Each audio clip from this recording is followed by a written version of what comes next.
ফাইনালও তোমার ধরো যে 20 থেকে 25 মার্কসের মতো একটা রিটেন টেস্ট থাকে, প্লাস ওই জিনিসগুলো অবশ্য ভাইবা বা তোমাদের জিজ্ঞেস করা হয়। তো ওই আঙ্গিকে আর কি যতটা পারা যায় আর কি বলার চেষ্টা করব। তোমরা একটু কাইন্ডলি খাতা কলম যদি থাকে তাহলে নোট করতে পারো, কেমন? জি স্যার, খাতা কলম নিয়ে বস। আর তোমাদের হচ্ছে যে ময়নুস স্যার কি ওই কিছু অঙ্ক টঙ্ক করাইছে নাকি? তোমার ধরো যে ছোটখাটো কিছু পিপিএম বা কোনো কেমিক্যালস প্রিপারেশন করা এরকম অঙ্ক টঙ্ক শিখাইছে? না স্যার, অঙ্ক শেখায়নি। শিখায়নি না? না স্যার। আচ্ছা আচ্ছা, ঠিক আছে। তা আমি আমার এদিকে বেশি অঙ্ক নাই, তারপরে দুই একটা অঙ্কের কথা আমি তোমাদেরকে বলবো। লাই ওই জিনিসগুলো একটু মাথায় রাখিও। আর তো তোমরা হচ্ছে যে আশেপাশেই আছো ক্যাম্পাসে, তাই না? জি স্যার। যদি প্রবলেম ফিল করো তাহলে পরে চেম্বারে আসে ইন্ডিভিজুয়ালি বুঝে নেওয়ার চেষ্টা করো, যদি তোমরা ফিল করো সেটা। তাহলে আমি শেয়ার স্ক্রিনে চলে গেলাম। হ্যাঁ,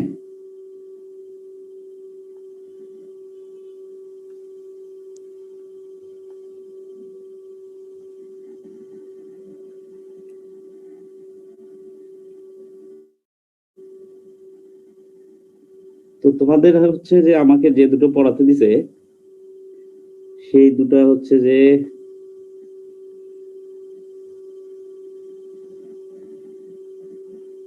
তোমার পটাশিয়াম আর হচ্ছে যে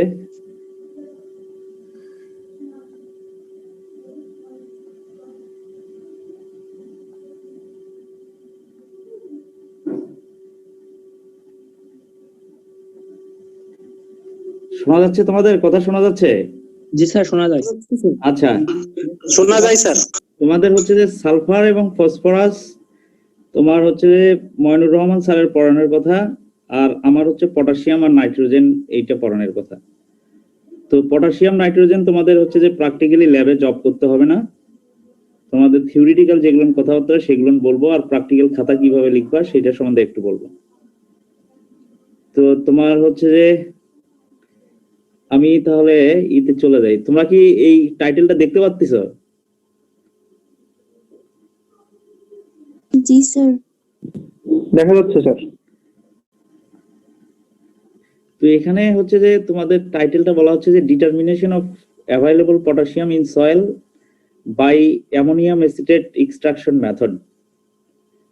তো তোমার সালফার পড়তেও মনে হয় কিছু কিছু মেথডের নাম পড়ছো তোমরা। ফসফরাসও তোমার ধরো যে বিভিন্ন মেথডে করা যায়। তোমার নাইট্রোজেন এটাও বিভিন্ন মেথডে করা যায়। তো তোমার মেথড গুলোর কি কি নাম সেগুলো আসলে জানা দরকার।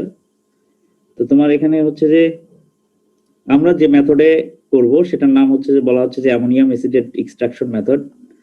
তো তোমার এছাড়াও আরো অন্যান্য কিছু মেথড আছে। তোমরা এক্সট্রাকশন শব্দটা মনে হয় অলরেডি কি জিনিস সেটা জানে ফেলছো আর কি। প্রিন্সিপালে হয়তো বলছে যে কোনো একটা ডিটারমিনেশনে 3টা স্টেপে করা হয়। ফার্স্টে এক্সট্রাকশন, তারপরে কালার ডেভেলপমেন্ট, তারপরে সেই কালার ডেভেলপমেন্টটা হচ্ছে যে তোমার স্পেকট্রোফটোমিটার, ফ্লেম ফটোমিটার অথবা টাইট্রেশনের মাধ্যমে কোয়ান্টিফাই করা। তো তোমার হচ্ছে যে এই পটাশিয়াম তোমার ধরো যে এখানে বিভিন্ন ভাবে এক্সট্রাক্ট করা যায় সয়েল থেকে। তো তোমার সেই এক্সট্রাকশন মেথড গুলোর নাম এখানে দেওয়া আছে। তো তোমার যেমন এখানে এগুলো কোশ্চেন হিসেবে থাকতে পারে যে list down different methods for potassium determination, অথবা enlist different methods of potassium determination, এভাবে কোশ্চেন তোমাদের থাকতে পারে। তো তোমাদের যে মেথডে করা হবে সেটা হচ্ছে বলা হচ্ছে অ্যামোনিয়াম এসিটেট এক্সট্রাকশন মেথড। পাশাপাশি আরো যে মেথডগুলো ইউজ করে পটাশিয়াম বের করা হয় সেগুলোকে বলা হচ্ছে যে dilute sulphuric acid extraction method, concentrated sulphuric acid extraction method, boiling nitric acid extraction method, water extraction method, বলা হচ্ছে যে Morgan extraction method, sodium chloride extraction method, 0.5 normal hydrochloric acid extraction method. তো তোমাদের হচ্ছে যে পটাশিয়ামের তো তোমরা কিছু ডাইনামিক্স পড়ছো, নিউট্রিয়েন্ট ডাইনামিক্স হচ্ছে যে থিওরিটিক্যাল পড়াশোনা করছো। তো ওখানে মনে হয় পড়ছো যে পটাশিয়ামের বিভিন্ন ধরনের ফর্ম আছে, যেমন তোমার আছে হচ্ছে যে মিনারেল ফর্ম আছে, নন এক্সচেঞ্জেবল ফর্ম আছে, তারপরে আছে হচ্ছে যে এক্সচেঞ্জেবল ফর্ম, সলিউশন ফর্ম। তো তুমি হচ্ছে যে সয়েলে তোমার অ্যাভেলেবল ফর্ম অফ পটাশিয়াম যেটা আমরা মিন করি সেটা তোমার হচ্ছে যে এক্সচেঞ্জেবল ফর্মটা আর সলিউশন ফর্মটা। তো এক্সচেঞ্জেবল ফর্মই সাধারণত ওই অ্যাভেলেবল পটাশিয়ামের 90% প্রেজেন্ট থাকে, সলিউশন ফর্মে 10% থাকে। কিন্তু এই পরিমাণটা অবশ্য টোটাল পটাশিয়ামের যদি হিসাব করো তো এই অ্যাভেলেবল পটাশিয়ামের কন্টেন্ট খুব কম। যেমন সয়েলে তোমার ধরো যে 1 হেক্টর জমিতে তোমার ধরো যে 30,000 টনেরও তারও বেশি পটাশিয়াম আছে মিনারেল ফর্মে। তো সেগুলো আসলে প্লান্ট আপটেক করতে পারে না। তোমার নন এক্সচেঞ্জেবল ফর্মে যেগুলো আছে সেগুলো আপটেক করতে পারে না, কিন্তু সেগুলো যখন এক্সচেঞ্জেবল ফর্মে যায় কিছুটা প্লান্ট আপটেক করতে পারে। তো তোমার হচ্ছে যে যদি বলে যে পটাশিয়ামের অ্যাভেলেবল ফর্ম আসলে কোনগুলো বোঝানো হয়, তো তোমাকে অবশ্যই বলতে হবে যে এক্সচেঞ্জেবল ফর্ম অথবা সলিউশন ফর্মে যেগুলো থাকে সেগুলো। তো তোমার পটাশিয়াম সম্বন্ধে আরো কিছু বেসিক্স আসলে তোমাদেরকে জানতে হবে, যে পটাশিয়ামের ফাংশন প্লান্টে কি, বা তাদের ডেফিসিয়েন্সি হলে কি, পটাশিয়াম আসলে তোমার কোন ক্রপস গুলোর জন্য তোমার প্রয়োজন, তোমার পটাশিয়াম তোমার কোন ফার্টিলাইজার গুলো থেকে আসতে পারে বা কোন মিনারেল সোর্স গুলো থেকে আসতে পারে, সেগুলো আসলে তোমাদের জানা দরকার। তোমরা আমার মনে হয় এগুলো থিওরিটিক্যাল পড়াশোনা করছো, প্লাস পাশাপাশি প্রথম সেমিস্টারে কিছু পড়াশোনা যেগুলো করছো, যে নিউট্রিয়েন্ট তোমার বিভিন্ন ফাংশন ওগুলো তো পড়ছো। তো ওগুলো একটু তোমরা পড়ে নিও আর কি। ওগুলো তোমার ধরো যেহেতু ফাইনাল ইয়ারে পড়ো বা ফাইনাল ইয়ারের পরীক্ষা দিবা, ওই জিনিসগুলো ভাইবা বোর্ডে ধরা হতে পারে। তো আর থিওরিটিক্যাল যেগুলো কোশ্চেন আমি হয়তো ওগুলো থেকে দিব না, বাট বলতেছি এই কারণে যে ওগুলো তোমার ভাইবা বসিতে তোমার ধরা হবে বা জিজ্ঞেস করা হবে যে পটাশিয়ামের একটা ফার্টিলাইজারের নাম বলো, বা পটাশিয়ামের যে ফার্টিলাইজার সেখানে কত পার্সেন্ট পটাশিয়াম পাওয়া যায়, বা পটাশিয়াম থেকে পটাশিয়াম ডাইঅক্সাইডে কিভাবে কনভার্সন হয়। তো এই জিনিসগুলো তোমার হচ্ছে যে জানা একটু জরুরি। তো আমরা এখানে অ্যামোনিয়াম অ্যাসিডেট এক্সট্রাকশন মেথডে যে দুইটা কেমিক্যালস ইউজ করব, তোমার সালফারে অনেক কেমিক্যালস ইউজ করা লাগে, ফসফরাসে অনেক কেমিক্যালস ইউজ করা লাগে। তো পটাশিয়ামে তোমার ধরো যে দুইটা রিয়াজেন্টের কথা লেখা আছে বা বলা হচ্ছে যে এই মেথডে এই দুটো ইউজ করলেই হয়। তোমরা 3-2 তে মনে হয় সয়েল কেমিস্ট্রি সয়েল ফিজিক্সে হচ্ছে যে পড়ছো হয়তো যে তোমার ক্যাটায়ন এক্সচেঞ্জ ক্যাপাসিটি কিভাবে বের করা লাগে। ওখানেও একটা মনে হয় অ্যামোনিয়াম অ্যাসিডেট এক্সট্রাকশন মেথড মনে হয় পড়ছিল, অথবা সোডিয়াম অ্যাসিডেট এক্সট্রাকশন মেথড পড়ছিল। তো সেম তোমার ধরো যে মেথডোলজির মতোই। তো তোমার হচ্ছে যে এখানে অ্যামোনিয়াম অ্যাসিডেট আর স্ট্যান্ডার্ড পটাশিয়াম সলিউশন। তো আমি নেক্সট স্লাইডে যাচ্ছি। তো এখানে প্রতিটা মেথডেরই একটা প্রিন্সিপাল থাকে, প্রতিটা মেথডের একটা করে মূল তত্ত্ব থাকে যে আসলে কিভাবে বের করা হয়, বা আসলে যে কেমিক্যালস গুলো ইউজ করতেছো মেইন রিঅ্যাকশন গুলো কি হতে পারে। তো আমরা বলতেছি যে এক্সচেঞ্জেবল ফর্ম আর সলিউশন ফর্মের যে পটাশিয়াম সয়েলে থাকে সেইটাকে আমরা নির্ণয় করব। তো তোমার সলিউশন ফর্মে যেগুলো আছে সেগুলোর মধ্যে তুমি হচ্ছে যে সরাসরি পানি অ্যাড করো, বা তুমি অ্যামোনিয়াম অ্যাসিডেট যখন সলিউশন ফর্মে দিলা তো সেটা কিন্তু সলিউশনে চলে আসলো। কিন্তু যেগুলো এক্সচেঞ্জেবল ফর্ম, তোমার এক্সচেঞ্জেবল ফর্ম বলতে তোমার ধরো যে মাটি যেটুকু নিবা, যেটুকু নিয়ে অ্যানালাইসিস করবা, সেই মাটিতে আসলে নিউট্রিয়েন্ট গুলো কোথায় থাকে। তো আমরা বলে থাকি যে এগুলো হচ্ছে যে ক্লে মিনারেল বা ক্লে ফ্রাকশন যেগুলো আছে, যেগুলো কলয়েড টাইপের সয়েল পার্টিকেলস আছে, সেগুলোর সাথে অ্যাডজর্ব কন্ডিশনে থাকে। তো ক্লে আসলে নেগেটিভলি চার্জ, যেটা জানো যে পটাশিয়াম এটা একটা ইলেকট্রোস্ট্যাটিক বন্ডেজের মাধ্যমে তোমার ধরো যে থাকে আর কি। তো প্লান্ট যখন আপটেক করে, প্লান্টের তোমার ধরো যে রুটে হাইড্রোজেন আয়ন আছে, তো হাইড্রোজেন আয়ন দিয়ে পটাশিয়াম আয়ন এক্সচেঞ্জ হতে পারে, তখন এই পটাশিয়ামটা প্লান্ট আপটেক করে হাইড্রোজেন আয়ন ক্লে সারফেসে চলে আসে।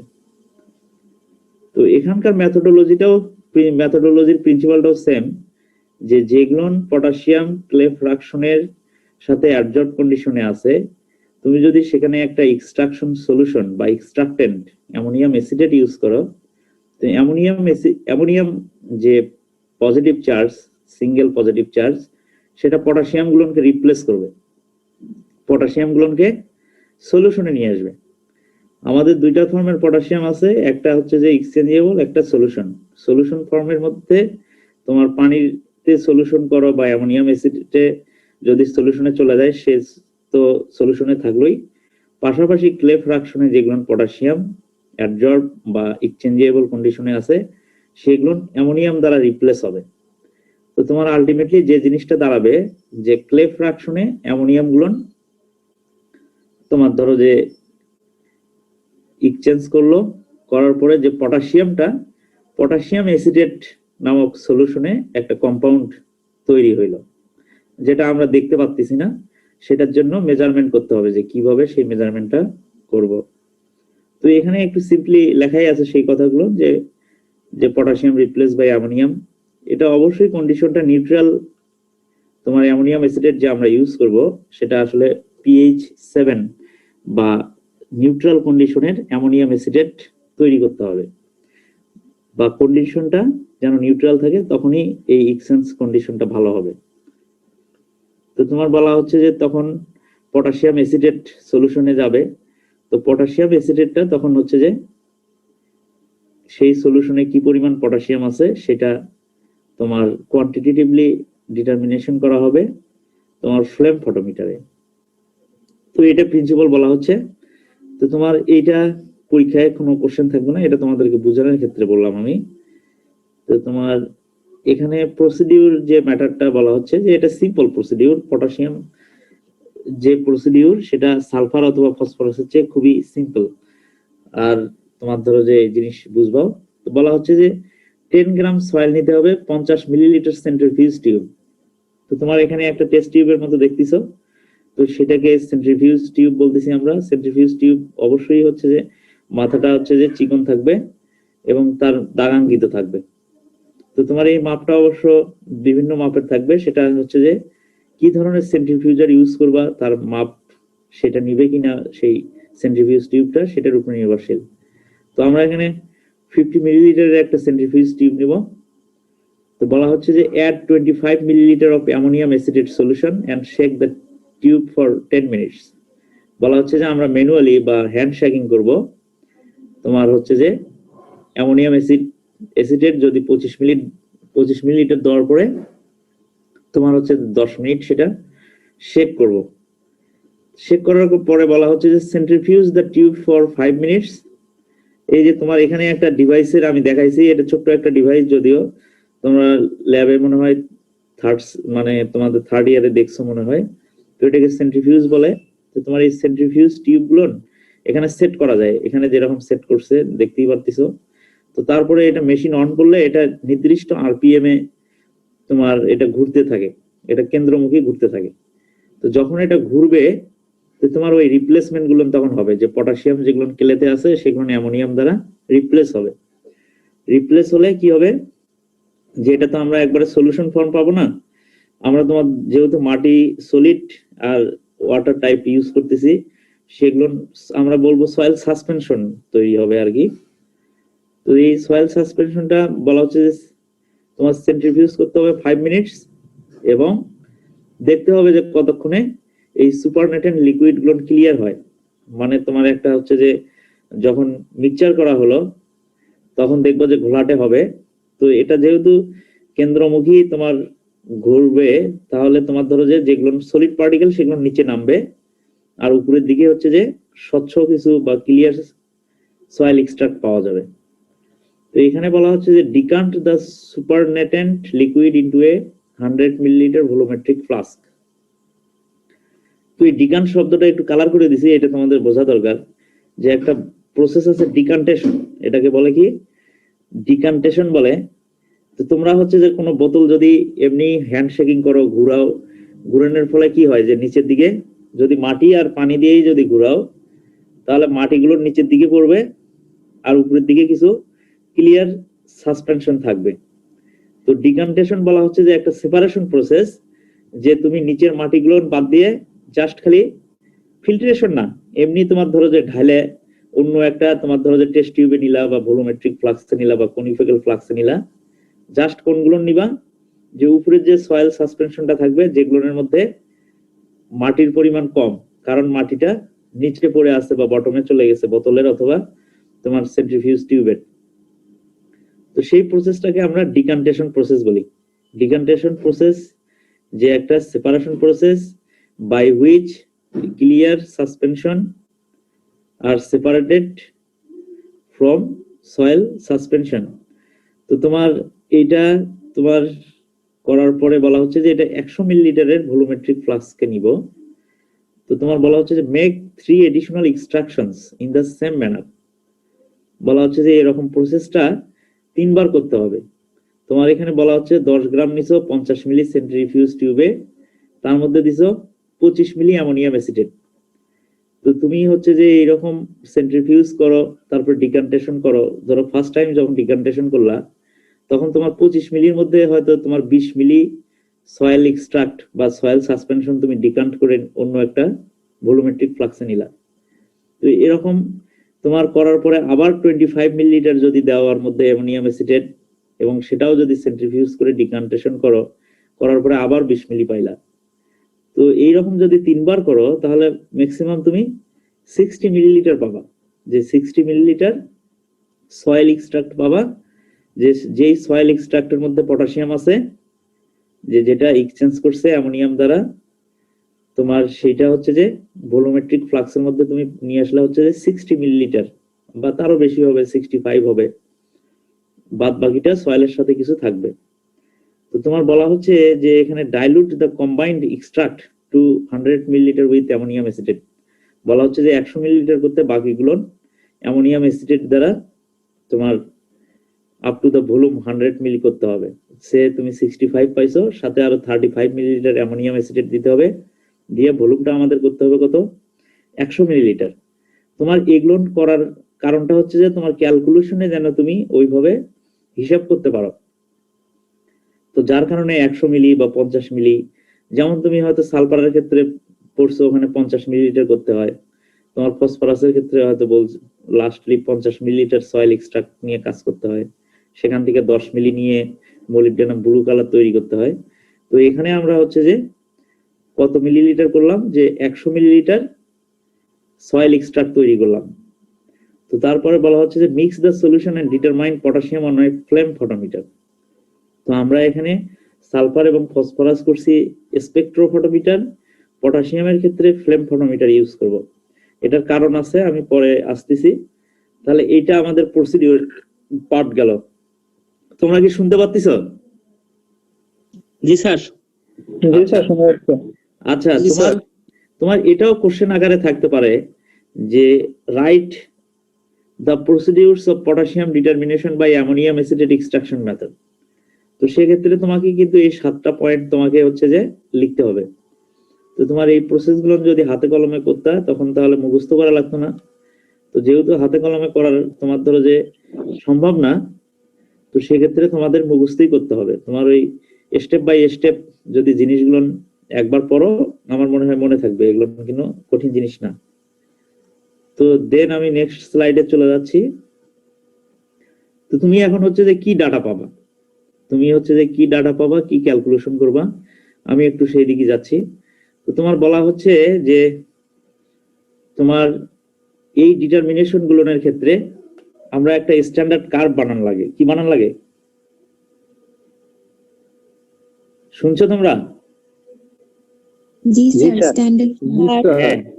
তো স্ট্যান্ডার্ড কার্ভ মানে জানোই তো যে স্ট্যান্ডার্ড সলিউশন মানে জানা ঘনমাত্রার সলিউশন থেকে যদি আমরা কোয়ান্টিটেটিভ সেগুলো ডিটারমিনেশন করি, সেগুলো থেকে এক ধরনের রিডিং পাবো, আবার অজানার থেকেও পাবো। তো বলা হচ্ছে যে standard curve can be prepared by known concentration of chemicals, এবং সেটা প্লটিং করতে হবে কিভাবে, যে হয়তো এক্স অক্ষে তোমার কনসেন্ট্রেশন দিলা আর ওয়াই অক্ষে কি রিডিং পাইলা, তোমার ধরো যে সেইটা তোমাকে হচ্ছে যে গ্রাফ তৈরি করতে হবে। সেই গ্রাফটার নামকে বলতেছি কি আমরা স্ট্যান্ডার্ড কার্ভ। স্ট্যান্ডার্ড কার্ভ কেন ইউজ করা হয়? যে স্ট্যান্ডার্ড কার্ভ হচ্ছে স্ট্যান্ডার্ড কার্ভের মাধ্যমে আমরা অজানা কোনো সলিউশন, অজানা কোনো কেমিক্যালস বা অজানা কোনো সয়েল এক্সট্রাক্টের কনসেন্ট্রেশন জানতে পারি। তো তোমার এখানে তোমার বলা হতে পারে যে what is standard curve, why it is used, তো এরকম কোশ্চেন থাকতে পারে। তো তুমি সেক্ষেত্রে এই কোশ্চেন গুলো তোমার ধরো যে শুনলে হয়তো লিখতে পারবা, না পড়লেও লিখতে পারবা। তো তোমার বলা হচ্ছে কি জানা ঘনমাত্রার থেকে তোমার যে কার্ভ তৈরি করা হবে সেটাকে স্ট্যান্ডার্ড কার্ভ বলবো। এখানে তোমার পটাশিয়ামের ক্ষেত্রে দেখো যে আমরা যদি 5টা মেজারমেন্ট নেই, তো যদি আমরা হচ্ছে যে স্টক সলিউশন বোঝাতো নাকি? স্টক সলিউশন সম্বন্ধে বলছে স্যারে?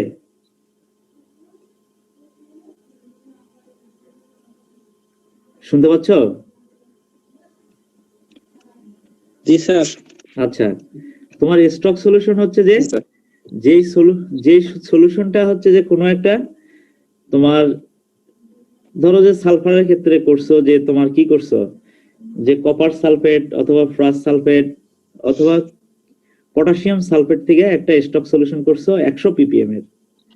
তো 100 ppm এর সলিউশন আসলে মেজার করা ধরো অনেক কঠিন। সেগুলো যদি ডাইলুশন করো, সেগুলো যদি ছোট ছোট কনসেন্ট্রেশনে তৈরি করো, তো তোমার সেগুলো আবার মেজারমেন্ট করা সহজ। তো তোমার বলা হচ্ছে যে স্টক সলিউশন হচ্ছে যে বড় কোনো ঘনমাত্রার কোনো অনেক বেশি সলিউশন তৈরি করা, সেটাকে আমরা পরে তোমার ডাইলুশন করে ছোট ছোট ঘনমাত্রায় তৈরি করতে পারবো। তো তোমার এখানে বলা হচ্ছে যে পটাশিয়ামের ক্ষেত্রে আমরা 5টা জানা ঘনমাত্রা যেমন 2, 4, 6, 8, 10 এরকম কনসেন্ট্রেশন তৈরি করব, যে একটা 100 ppm বা 1000 ppm এর পটাশিয়াম সলিউশন আছে সেখান থেকে। তো এই অঙ্কগুলো স্যারের আসলে করানোর কথা, জানি না করাছে কিনা, তো আমি এটা সম্বন্ধে পরে আসতেছি। তো আমরা এখানে যদি 2 ppm বা 4 ppm, 6, 8, 10 ppm এর যদি পটাশিয়াম নেই, তো সেটা যদি ফ্লেমে তোমার রিডিং নেই, তোমার ওই রকম তোমার ধরো যে সে রিডিং পাইলাম 2 এর জন্য 20, 4 এর জন্য 40 বা 6 এর জন্য 60, 8 এ 80 বা 10 এ 100, তো এরকম করলে তুমি হচ্ছে যে একটা ফ্লেম ফটোমিটার রিডিং পাবা। তো আমাদের স্ট্যান্ডার্ড কার্ভ বানাতে গেলে কি করতে হবে, যে এক্স অক্ষে কনসেন্ট্রেশন দিব আর ওয়াই অক্ষে হচ্ছে যে ফ্লেম ফটোমিটার রিডিং দেব অথবা স্পেকট্রোফটোমিটার রিডিং দেব। দেন একটা হচ্ছে যে তোমার কেন্দ্র বরাবর তোমার ধরো যে এক্স এবং ওয়াই এর যে তোমার যেখানে ইন্টারসেপ্ট করলো, যেখানে 0/0 এক্স ওয়াই এর মান, তো সেখানে হচ্ছে যে সেই বরাবর চলে যাবে। তো সেই রকম একটা স্ট্যান্ডার্ড কার্ভ তৈরি হয় আর কি। তো এই স্ট্যান্ডার্ড কার্ভ তৈরি করাটা ক্যালকুলেশনের ইম্পর্টেন্ট বিষয়। পাশাপাশি তোমার সয়েল এক্সট্রাক্টের ঘনমাত্রা জানো না, এটা এক্স, ব্লাঙ্কের এক্স, কিন্তু সেক্ষেত্রে তাদের মান পাইছো ফ্লেম ফটোমিটারের 85 বা 15, এটা একটা তোমার আরবিট্রারি মান, মানে তুমি আমি এমনি তোমার ক্যালকুলেশন করার ক্ষেত্রে বলতেছি। তো যে সয়েল এক্সট্রাক্টের ক্ষেত্রে বা ব্লাঙ্কের ক্ষেত্রে দুইটা মান পাইছো। এখন ব্লাঙ্ক কেন করতে হয়? তুমি তোমার ধরো যে সয়েলের যে প্রসিডিউর ফলো করলা, তুমি মনে করলা যে সয়েলের মধ্যেই শুধু পটাশিয়াম আছে।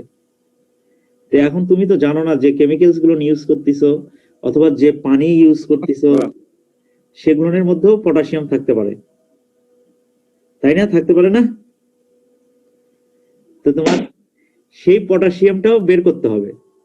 তো সেই পটাশিয়ামটা হচ্ছে যে ব্লাঙ্ক, মানে সয়েল বাদ দিয়ে বাকি যে প্রসিডিউর ফলো করবা, শুধু সয়েলটা না নিয়ে, তো তখন তোমার সেটা তো কিছু রিডিং আসতে পারে, মানে ওর মধ্যেও পটাশিয়াম বা পটাশিয়ামের কিছু আছে। তো দেন অ্যাকচুয়াল মেজারমেন্টের সময় সয়েল থেকে ব্লাঙ্কটা বিয়োগ করতে হবে। সয়েল থেকে কি করতে হবে? ব্লাঙ্কটা বিয়োগ করতে হবে। আমি 1 মিনিট কথা বলা বন্ধ করি, কেমন? আজান দিচ্ছে তো, সরি।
আসো, তোমরা আসো।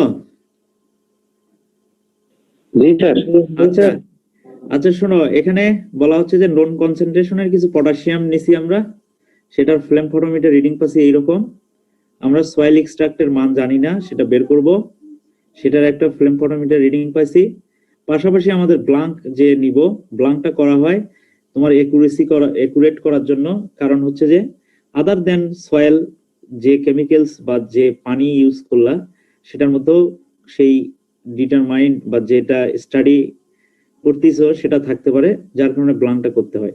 তো দুইটার যখন বিয়োগ করবা সয়েল এক্সট্রাক্টের রিডিং থেকে ব্লাঙ্কের, তো সেটা হচ্ছে অ্যাকচুয়াল মেজারমেন্ট। তো তোমার এখানে কিছু এই যে দেখতেছো why flame photometer is used for potassium determination, এটা আমি পরে বলতেছি, ক্যালকুলেশনটা শেষ করি। তো তোমার এখানে বলা হচ্ছে যে ক্যালকুলেশনে বলা হচ্ছে যে standard curve was prepared from the result of flame photometer reading versus concentration of potassium. তো আমরা পটাশিয়ামের কিছু কনসেন্ট্রেশন পাইছি, যে তোমার 2, 4, 6, 8, 10, তো এরকম কিছু মেজারমেন্ট পাইছি, ফ্লেম ফটোমিটারের মেজারমেন্ট পাইছি। তো এখানে তোমার ধরো যে এইটা যখন তুমি গ্রাফে প্লটিং করলা তখন বিভিন্ন পয়েন্ট পাইলা। তো বলা হচ্ছে যে স্ট্যান্ডার্ড কার্ভ হওয়ার জন্য স্ট্যান্ডার্ড কার্ভ এই যে 0 to 0 এই দিক দিয়ে ইন্টারসেপ্ট করবে, এবং অবশ্যই 5টা বিন্দুর 3টা ম্যাক্সিমাম তোমার ধরো যে সেটা সেট করে যাবে, বা 3টা বিন্দুর সাথে সে লিঙ্কেজ থাকবে, টাচ করবে। যদি তোমার ধরো যে এখানে 2টার সাথে টাচ করতো, তাহলে সেই স্ট্যান্ডার্ড কার্ভটা ভালো হয়নি। যদি একটার সাথে করতো সেটা ভালো হয়নি। এখানে মান যেহেতু আমরা হচ্ছে যে তোমাদের এই ধরে নিয়ে দিছি, তো সেই ক্ষেত্রে এখানে 5টাই টাচ করছে এবং শূন্য দিয়ে গেছে। তো সেই ক্ষেত্রে এটা কমপ্লিট স্ট্যান্ডার্ড কার্ভ হয়েছে। তো তোমার এটা কি থেকে বের করলাম, যে কনসেন্ট্রেশন অফ পটাশিয়াম এবং তার বিপরীতে যে আমরা ফ্লেম ফটোমিটার রিডিং পাইছি সেইটা এখানে বের করছি। তো তোমার এরপরে আমাদের কাজটা কি? তো এই কাজটার জন্য আমাদেরকে যাইতে হবে, আমরা আরেকটু পরে যাই। তো তোমার এখানে দেখো যে flame photometer reading for soil স্যাম্পলে কত পাইলা, যে 85। আর ফ্লেম ফটোমিটার রিডিং ফর ব্লাঙ্কের জন্য পাইছো 15।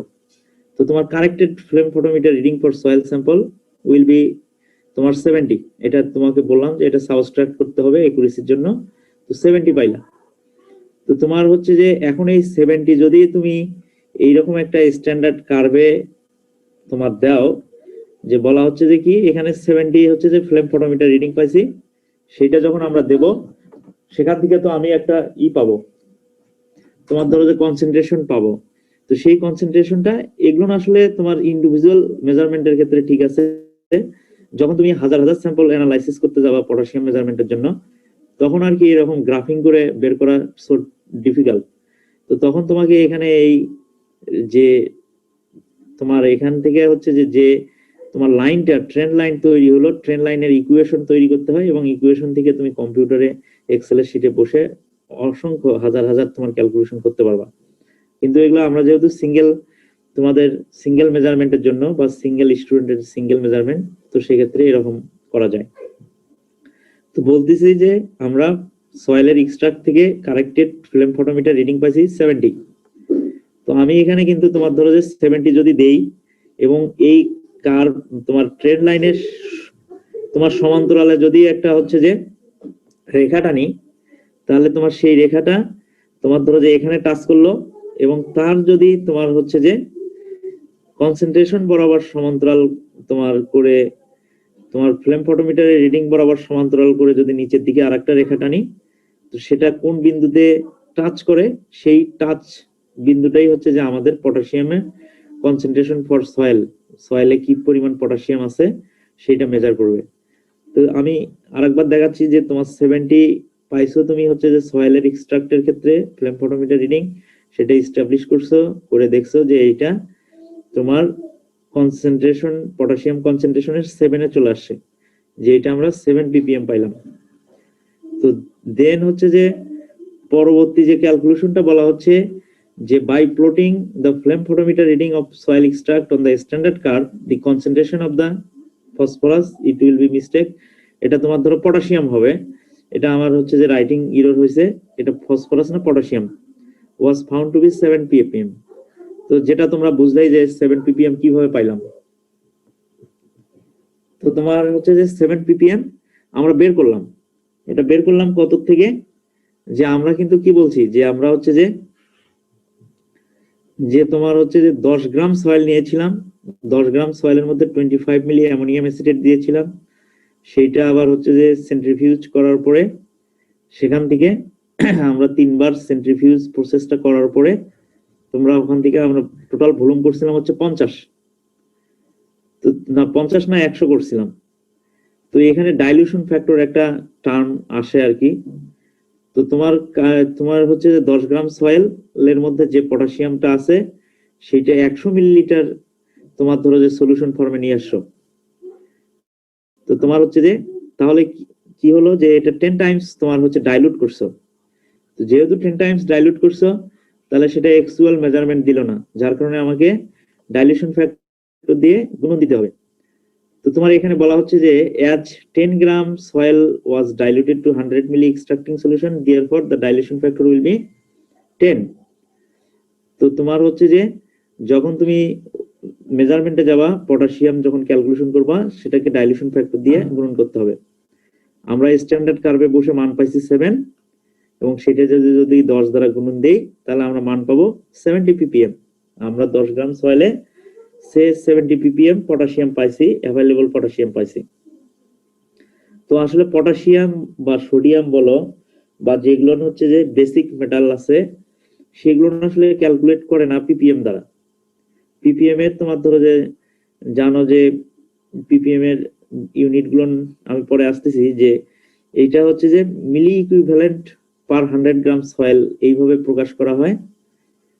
তোমার কোনগুলোর ক্ষেত্রে সোডিয়াম, পটাশিয়াম, ম্যাগনেসিয়াম এগুলো যখন ডিটারমিনেশন করা হয় সেগুলো সাধারণত মিলি ইকুইভ্যালেন্ট পার 100 গ্রাম সয়েলের হিসেবে করা হয়। তো তোমার হচ্ছে যে যার কারণে তোমার এই রেজাল্টটা 70 ppm হবে না, তোমার এই রেজাল্টটা হবে হচ্ছে যে মিলি ইকুইভ্যালেন্টে কনভার্ট করতে হবে। যে বলা হচ্ছে therefore the potassium content in given soil sample was 70 ppm, this ppm value will then be converted into milli equivalent per 100 gram soil। তো তোমার যে মানটা আসবে সেটা হচ্ছে যে রেজাল্ট আসবে the supplied soil sample contained এত মিলি equivalent of potassium per 100 gram soil. তো তোমার এই মেজারমেন্টটা তোমার ধরো যে কেন মিলি ইকুইভ্যালেন্টে করতেছি, যে বলাই হচ্ছে যে এগুলো সাধারণত এক্সচেঞ্জেবল ফর্মের যে পটাশিয়াম গুলো আছে সয়েলের আসলে মেইনলি ওই জিনিসটাই আমরা হচ্ছে যে বের করতেছি, সেটা একটা অ্যাভেলেবল পার্টের অংশ বা সেটা একটা ম্যাক্সিমাম অংশ, যে 90% এক্সচেঞ্জেবল ফর্মই থাকে। তো সেক্ষেত্রে আমরা মিলি ইকুইভ্যালেন্টে প্রকাশ করব। কারণটা কি, যে যখন প্লান্ট রুট এবং সয়েল থেকে যখন প্লান্ট রুট আপটেক করবে তোমার পরিমাণ কত দিক দিয়ে নিবে, তো সেইটা মেজারমেন্ট আসলে এই ধরনের এলিমেন্ট গুলোর ক্ষেত্রে মিলি ইকুইভ্যালেন্টে প্রকাশ করাটাই মানে কারেক্ট। তো তোমার বলা হচ্ছে যে এই কোন মেটাল গুলো যেগুলো হচ্ছে যে তোমার মেজারমেন্ট করতে ফ্লেম ফটোমিটার ইউজ করে, সালফার এবং ফসফরাস করতে কেন তোমার ধরো যে এই স্পেকট্রোফটোমিটার ইউজ করা হলো।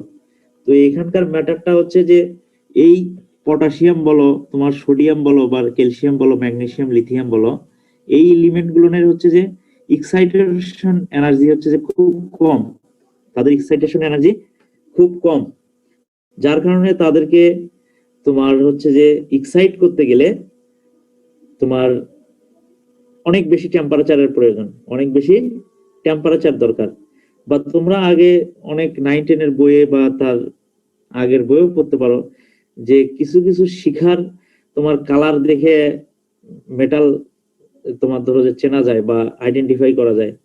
এগুলো পড়ছিলা কিনা, পড়ছো মনে হয় কোনো এক সময়। তো তোমার তো তোমার ফ্লেমে আসলে বলছি যে আমরা পটাশিয়াম অ্যাসিটেটের একটা সলিউশন পাইছি, সেটা ফ্লেমে বার্ন করব। তোমার ফ্লেম ফটোমিটারে সাধারণত 1000 থেকে 3000 পর্যন্ত ডিগ্রি সেন্টিগ্রেড টেম্পারেচার রেইজ করা যায়। তো তোমার যেহেতু বলা হচ্ছে এদের লো এক্সাইটেশন এনার্জি, মানে এক্সাইটেশন এনার্জি খুব কম, তো যার কারণে এদেরকে বার্ন করার ফলে সেগুলো যখন পূর্বে তোমার ফ্লেমে, তখন কিছু সেগুলো স্পেসিফিক তোমার ধরো যে কালার শো করবে, সাথে সাথে সেটা লাইট ইমিট করবে বা ইমিশনটাই এক ধরনের লাইট। তো সেই লাইটটা কত ওয়েভ লেন্থের হইলো সেটা ফ্লেম ফটোমিটারের ডিভাইসটা তোমার মেজার করতে পারে। তো তোমার এখানে যে ডিসক্রিপশন বলা হচ্ছে, এই কোশ্চেনটা পরীক্ষায় থাকতে পারে যে why flame photometer is used for potassium determination. এখানে আমি একবার পড়ি যে flame photometer is used to determine the concentration of certain metal ions like sodium, potassium, lithium, calcium, magnesium. These metals are quite sensitive to flame photometer due to their low excitation energy. Flame photometer works by atomizing a solution sample into a flame at high temperature and separates the characteristic spectra or light of an element along with measurement of emission. তো তোমার বলা হচ্ছে যে সোডিয়ামের ক্ষেত্রে যেরকম শিখার colour হবে, পটাশিয়ামের ক্ষেত্রে আলাদা হবে, ম্যাগনেসিয়ামের ক্ষেত্রে আলাদা হবে। ফ্লেম ফটোমিটারের ডিভাইস সেটা সেপারেট করতে পারে সেই কত ওয়েভলেন্থের তোমার লাইট ইমিট করছিল। তো সেক্ষেত্রে সে সেই রিডিংটা ইমিশন, পার্সেন্ট ইমিশন অথবা ফ্লেম ফটোমিটার রিডিং দ্বারা প্রকাশ করা যাবে। তো তারপরে সেটা তুমি হচ্ছে যে ল্যাম্বার্ট এবং বেয়ার্সের যে ল আছে যে কত ওয়েভলেন্থ বা কত ইন্টেন্সিটির কালার সেটা proportional to the concentration of this matter বা কনসেন্ট্রেশন অফ দিস এলিমেন্ট। তো এরকম একটা তোমার ধরো যে ল্যাম্বার্ট এবং বিয়ার্স ল তোমরা পড়ছো, কেমিস্ট্রিতেও পড়ছো বা সয়েল সায়েন্সেও কোথাও আগের তোমার সালফার ফসফরাস পড়ালে বলতে পারে স্যার।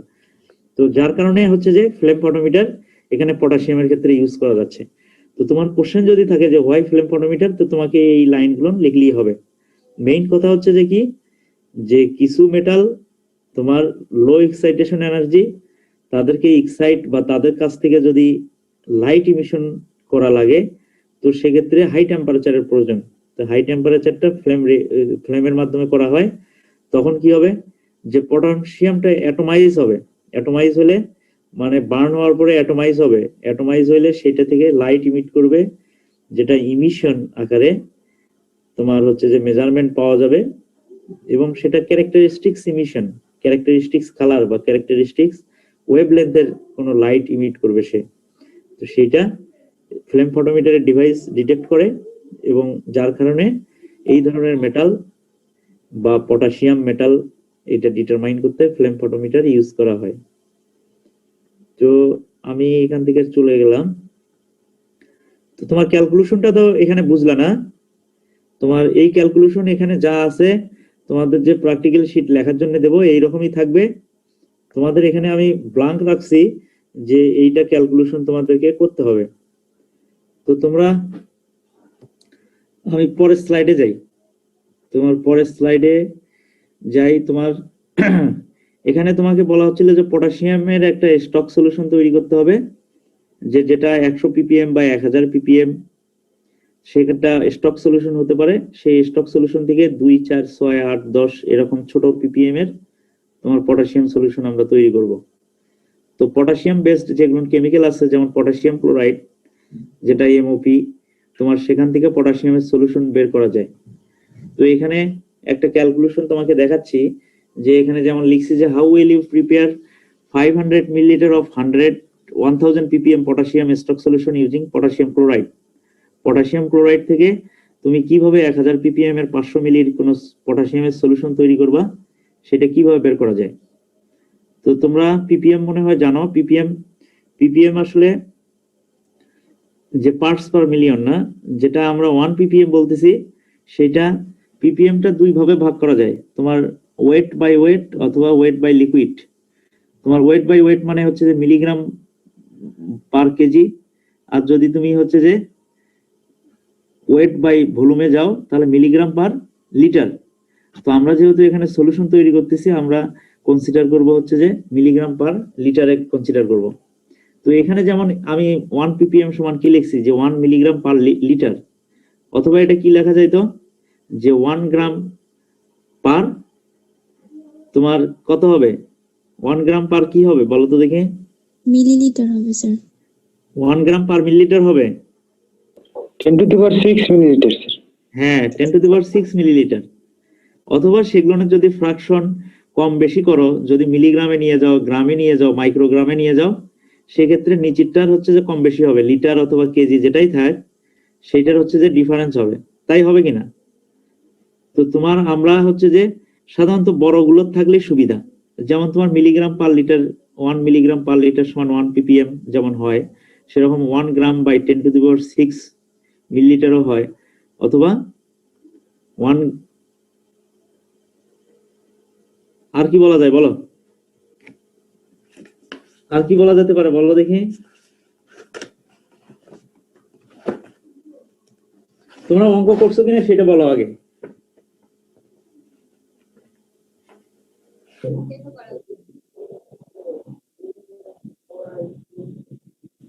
তোমরা কি শুনতে পাচ্ছ আমাকে? জি স্যার। স্যার তোমরা তোমরা কি অঙ্ক স্যার একদমই করায়নি নাকি? না করাইনি স্যার। স্যার, করাইনি। আচ্ছা, তো তোমার আমি এখানে যেমন পিপিএমটার কথা বলতেছি যে পিপিএম 1 ppm সমান 1 মিলিগ্রাম পার লিটার, যেটাকে আমরা কি বলতে পারি 1 গ্রাম পার 10⁶ মিলিলিটার, অথবা আরেকটা কি বলতে পারি যে মাইক্রোগ্রাম পার মিলিলিটার বলতে পারি, মাইক্রোগ্রাম পার মিলিলিটার বলতে পারি।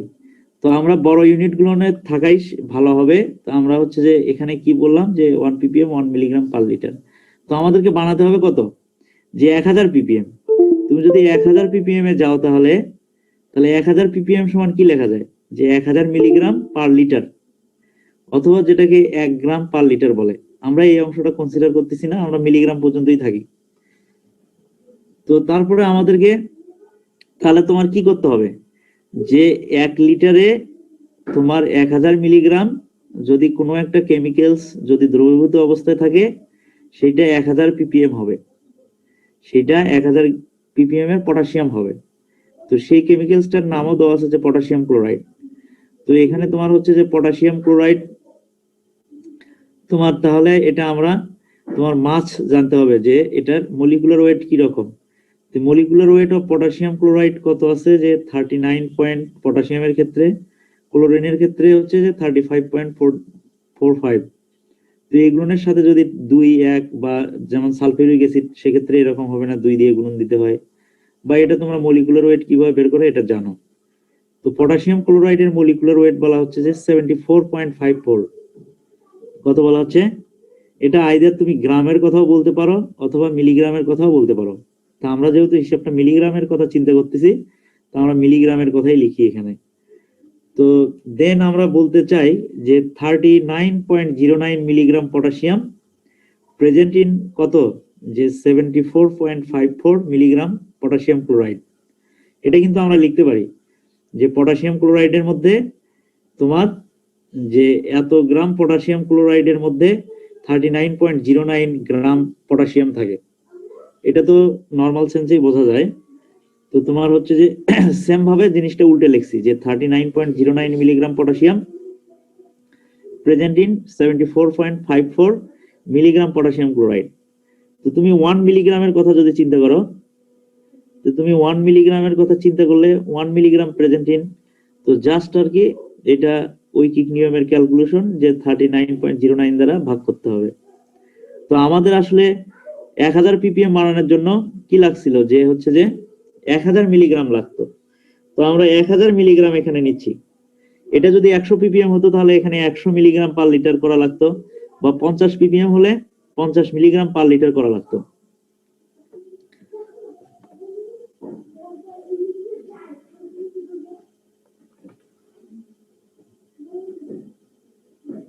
কথা শোনা যাচ্ছে কি তোমাদের? কথা শুনতেছো? জি স্যার, শোনা যাচ্ছে। আচ্ছা, তো তোমার বলা হচ্ছে যে তুমি যদি 50 বা 10 ppm এর করতা তাহলে এখানকার জায়গাটা কি রকম হতো, যে 10 মিলিগ্রাম পার লিটার। যদি 100 জন্য করতে 100 মিলিগ্রাম পার লিটার। তো তোমার এটা হচ্ছে যে কত ppm হবে সেটা ক্যালকুলেশনের বেসিস হচ্ছে যে এখানে। তো তোমার বলা হচ্ছে যে এটা 1000 মিলিগ্রাম পার লিটার হলে সেটা 1000 ppm এর হবে। তো যার কারণে আমরা 1000 মিলিগ্রাম পটাশিয়াম প্রেজেন্ট ইন, তোমার ধরো যে তাহলে ক্যালকুলেশনটা তোমার এই রকম হবে যে 74.54 গুণন 1000 divided by 39.09 milligram potassium chloride. এটা যদি তুমি গ্রামে করতা তাহলে এখানে লিখতে এত গ্রাম পটাশিয়াম প্রেজেন্ট ইন এত গ্রাম পটাশিয়াম ক্লোরাইড। কিন্তু আমরা সাধারণত মলিকুলার ওয়েটটা মিলিগ্রামের কথাই চিন্তা করে তোমরা করবা, তাহলে সুবিধা হবে। তো তোমার এত মিলিগ্রাম পটাশিয়াম প্রেজেন্ট এই ক্যালকুলেশন করলে তোমার এইটা আসতেছে তোমার হচ্ছে যে 1906.88 মিলিগ্রাম পটাশিয়াম ক্লোরাইড। তো এত মিলিগ্রাম পটাশিয়াম ক্লোরাইড যদি 1000 মিলিলিটার বা 1 লিটারে দ্রবীভূত করো, সেই সলিউশনটা কত হবে? যে 1000 ppm হবে পটাশিয়ামের সলিউশন। তো তোমার এখানে আসলে এইটা মিলিগ্রাম থেকে আবার গ্রামে কনভার্ট করা হয়েছে 1.907 গ্রাম পটাশিয়াম ক্লোরাইড পার লিটার। তো তোমার এখান থেকে হচ্ছে যে আমরা আসলে ক্যালকুলেশনে কি বলতে চাইছি, যে how will you prepare 500 millilitre of 1000, মানে আমরা 50 মিলি, আমরা এখানে ppm এর ক্ষেত্রে কি করছি, যে মিলিগ্রাম পার লিটার করছি।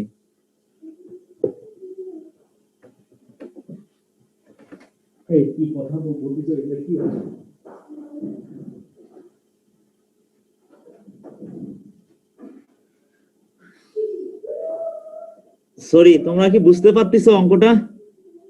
জি স্যার, জি স্যার, বুঝা যাচ্ছে। আচ্ছা, এটা সিম্পল ম্যাথ, এটা তোমার বোঝার কথা। এখানে আমি বলছি হচ্ছে যে 500 মিলিলিটার বানাতে, কিন্তু আমরা এখানে ক্যালকুলেশন করলাম কত, যে মানে পার লিটারে বানাতে বলতেছি। তোমার যদি এইটা হইতো যে 1.90 গ্রাম পটাশিয়াম ক্লোরাইড যদি 1000 মিলিলিটারে যদি তোমার দ্রবীভূত করি,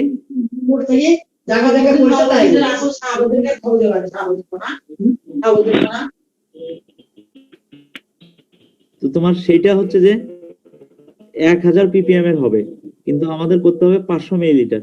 তুমি যদি এখানে 500 মিলিলিটারে করতে, তাহলে কি হতো, যে এই জায়গাটা কি হতো, তোমার এটা অর্ধেক হতো, যে 500 মিলিগ্রাম পার 500 মিলিলিটার, এরকম হইতো না? তো সেই জিনিসটা আমি 500 মিলিলিটারের ক্ষেত্রে এখানে লিখতেছি যে সো ফর 500 মিলিলিটার সলিউশন।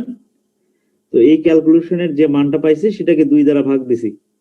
তো তোমার এত 0.953 গ্রাম পটাশিয়াম ক্লোরাইড যদি তোমার 500 মিলিলিটারের মধ্যে তুমি দ্রবীভূত করো, সেই সলিউশনের কনসেন্ট্রেশন হবে 1000 ppm। কি বলা হচ্ছে, 0.953 গ্রাম potassium chloride will be dissolved in 500 milliliter solution of potassium chloride, then this will be 1000 ppm of potassium stock solution। তো এই অঙ্কই তোমার উল্টা পাল্টা করে দিয়ে তোমার করা যায়, কিন্তু আমি তোমাকে এটা সিম্পল ভাবে বুঝালাম। তুমি এইটা আমি হয়তো তোমাদেরকে দিয়ে দেব স্লাইডটা, তখন তুমি ওখান থেকে আরো ক্লিয়ারলি বুঝতে পারবা। যদি না বুঝো দেন আমার সাথে কন্ট্যাক্ট করিও। তো তোমার এইটা একটা অঙ্ক, তুমি এখন 1000 ppm থেকে কিভাবে 2 ppm এ গেলা, বা 4 ppm এ যাবা, বা 6 ppm এ যাবা। তোমার ওই একটা ম্যাথমেটিক্স আছে কি জানো, ওই যে v1s1 = v2s2 এরকম পড়ো নাই? জি স্যার। হ্যাঁ, সেখানে কিন্তু তুমি যদি বলো যে how will you prepare 5 ppm of potassium of 50 milliliter from 1000 ppm of potassium stock solution। অঙ্কটা আমি বাংলায় যদি বলি, যে তোমাকে বলা হচ্ছে যে 100 ppm এর স্টক সলিউশন থেকে 10 ppm এর পটাশিয়াম সলিউশন তৈরি করবা, যার ভলিউম হবে 50 মিলিলিটার।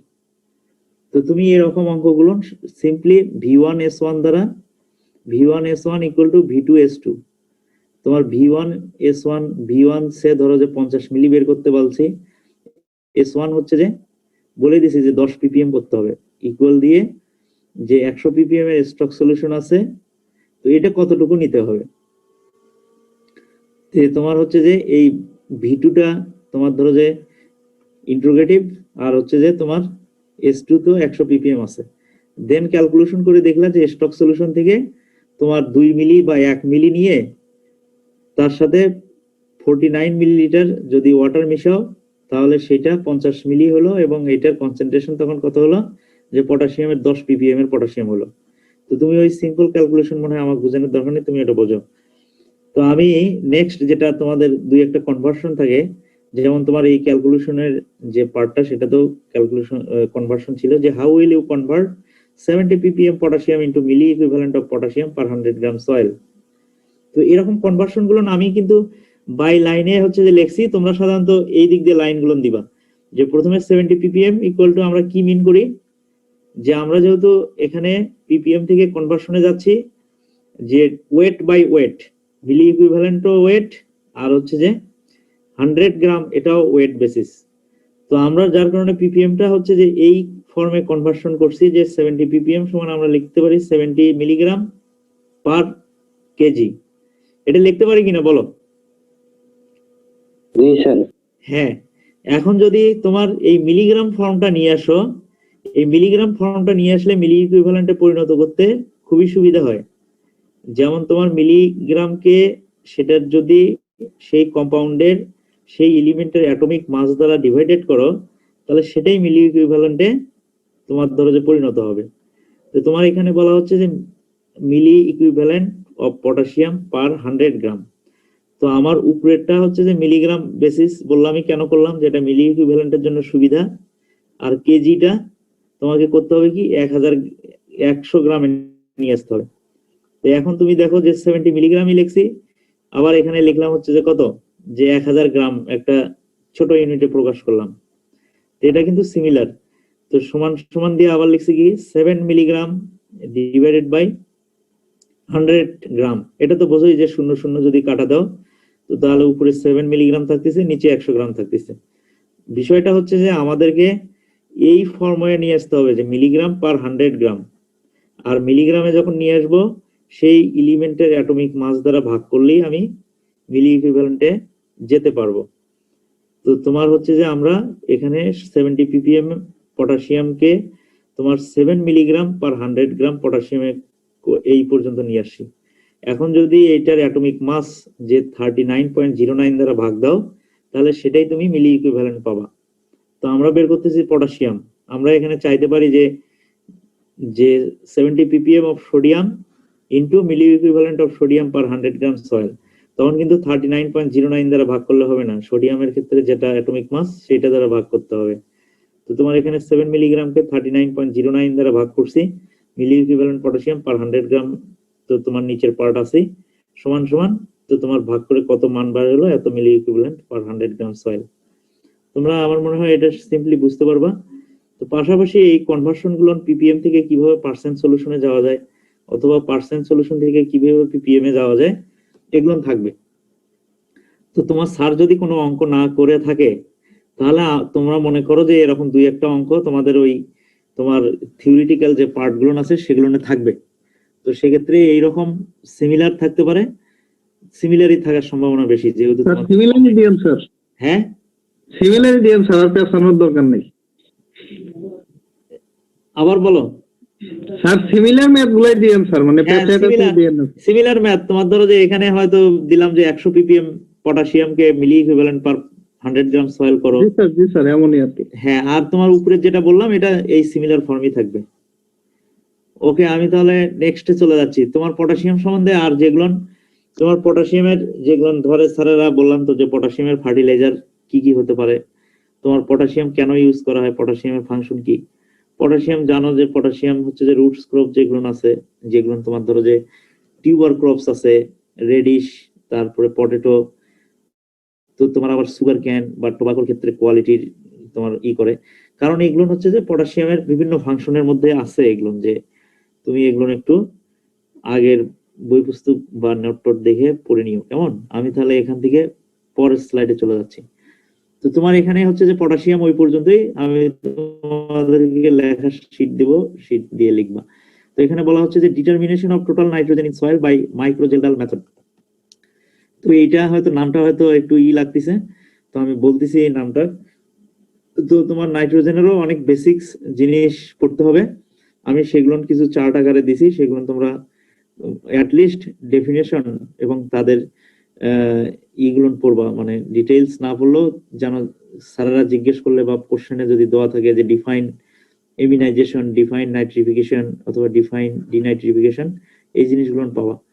আর এটা একটা কমন কোশ্চেন তোমরা হচ্ছে পাবা যে gain and losses of nitrogen in soil. Gain মানে যে নাইট্রোজেনের কি কি সোর্স সয়েলে ইনপুট হিসেবে ইউজ হয়। তো তোমার সিম্পলি দেখো যে fertiliser application, symbiotic non symbiotic fixation, বলা হচ্ছে যে কিছু রাইজোবিয়াম যেমন সিম্বায়োটিক, অ্যাজোটোব্যাক্টর সেরকম নন সিম্বায়োটিক ফিক্সেশনে নাইট্রোজেন ফিক্স করে সয়েলে। তোমার residue of plant and animal, এটা জানো, মেনুরস এন্ড ওয়াশ থেকে আসতে পারে রেইনফল, যেটা বৃষ্টিপাতের ফলে যদি বাতাসে নাইট্রাস অক্সাইড বা নাইট্রিক অক্সাইড গ্যাস থাকে, তো সেগুলো তোমার ওয়াটার ভেপারের মাধ্যমে বা বৃষ্টির পানিতে সেটা নাইট্রোজেন আকারে সয়েলে চলে আসে। তো এগুলো গেইন। তো তোমার বলা হচ্ছে যে কি কি ভাবে লস হয়, বা এই কোশ্চেনটা fate of nitrogen in soil সেভাবেও হতে পারে। তো তোমার লসের মধ্যে কি কি আছে, যে নাইট্রোজেনের যে একটা পজিটিভ এবং নেগেটিভ চার্জের দুইটা অ্যানায়ন ক্যাটায়ন আছে, যেটা প্লান্টের জন্য অ্যাভেলেবল ফর্ম, তো সেটা কি কি ভাবে লস হতে পারে। তো অ্যামোনিয়াম বলা হচ্ছে আপটেক বাই প্লান্টস, তো তোমার নাইট্রেটও আপটেক বাই প্লান্টস, এটা একটা ফর্ম প্রসেস। তোমার বলা হচ্ছে অ্যাসিমিলেশন বাই মাইক্রো অর্গানিজমস, তো মাইক্রো অর্গানিজম যেটা বডিতে অ্যামোনিয়াম হিসেবে নেয়, সেটা তো লস হলো প্লান্টের জন্য। তো similarly assimilation by micro organisms, বা এটা মাইক্রো অর্গানিজমস অথবা প্লান্ট হবে, তোমার এটা লিখে নিও যে অ্যাসিমিলেশন বাই মাইক্রো অর্গানিজমস আর প্লান্ট নাইট্রেট ফর্মও তাই হতে পারে। তো এটা বলা হচ্ছে অ্যামোনিয়া আর একটা ফিক্সেশন বাই ক্লে মিনারেলস। তো তোমার বিভিন্ন ক্লে মিনারেলস আছে, সেগুলোর যে ক্লের যে ল্যাটাইস আছে, ল্যাটাইসের মধ্যে বিভিন্ন ধরনের ক্যাটায়ন থাকতে পারে যেগুলো লস হয়। তো তোমার অ্যামোনিয়াম ফর্মটা সাধারণত যে ফিক্সেশন হতে পারে ক্লে মিনারেলস এর মধ্যে। আর নাইট্রেটটা যেহেতু নেগেটিভ চার্জ, এটা লিচিং লস অনেক বেশি হয়, সেটা দেখানো বলা হচ্ছে লিচিং লস।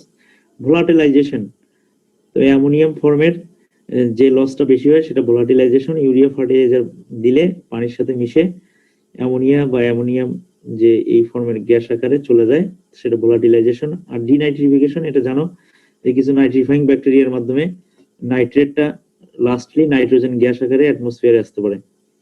তো অ্যামোনিয়ামটা নাইট্রিফিকেশন হয়, সেটা অ্যামোনিয়াম আয়নের লস হচ্ছে, but this one also a loss of ammonium. তো তোমার এই কোশ্চেনটা এইভাবে থাকতে পারে যে what are the fates of nitrogen in soil.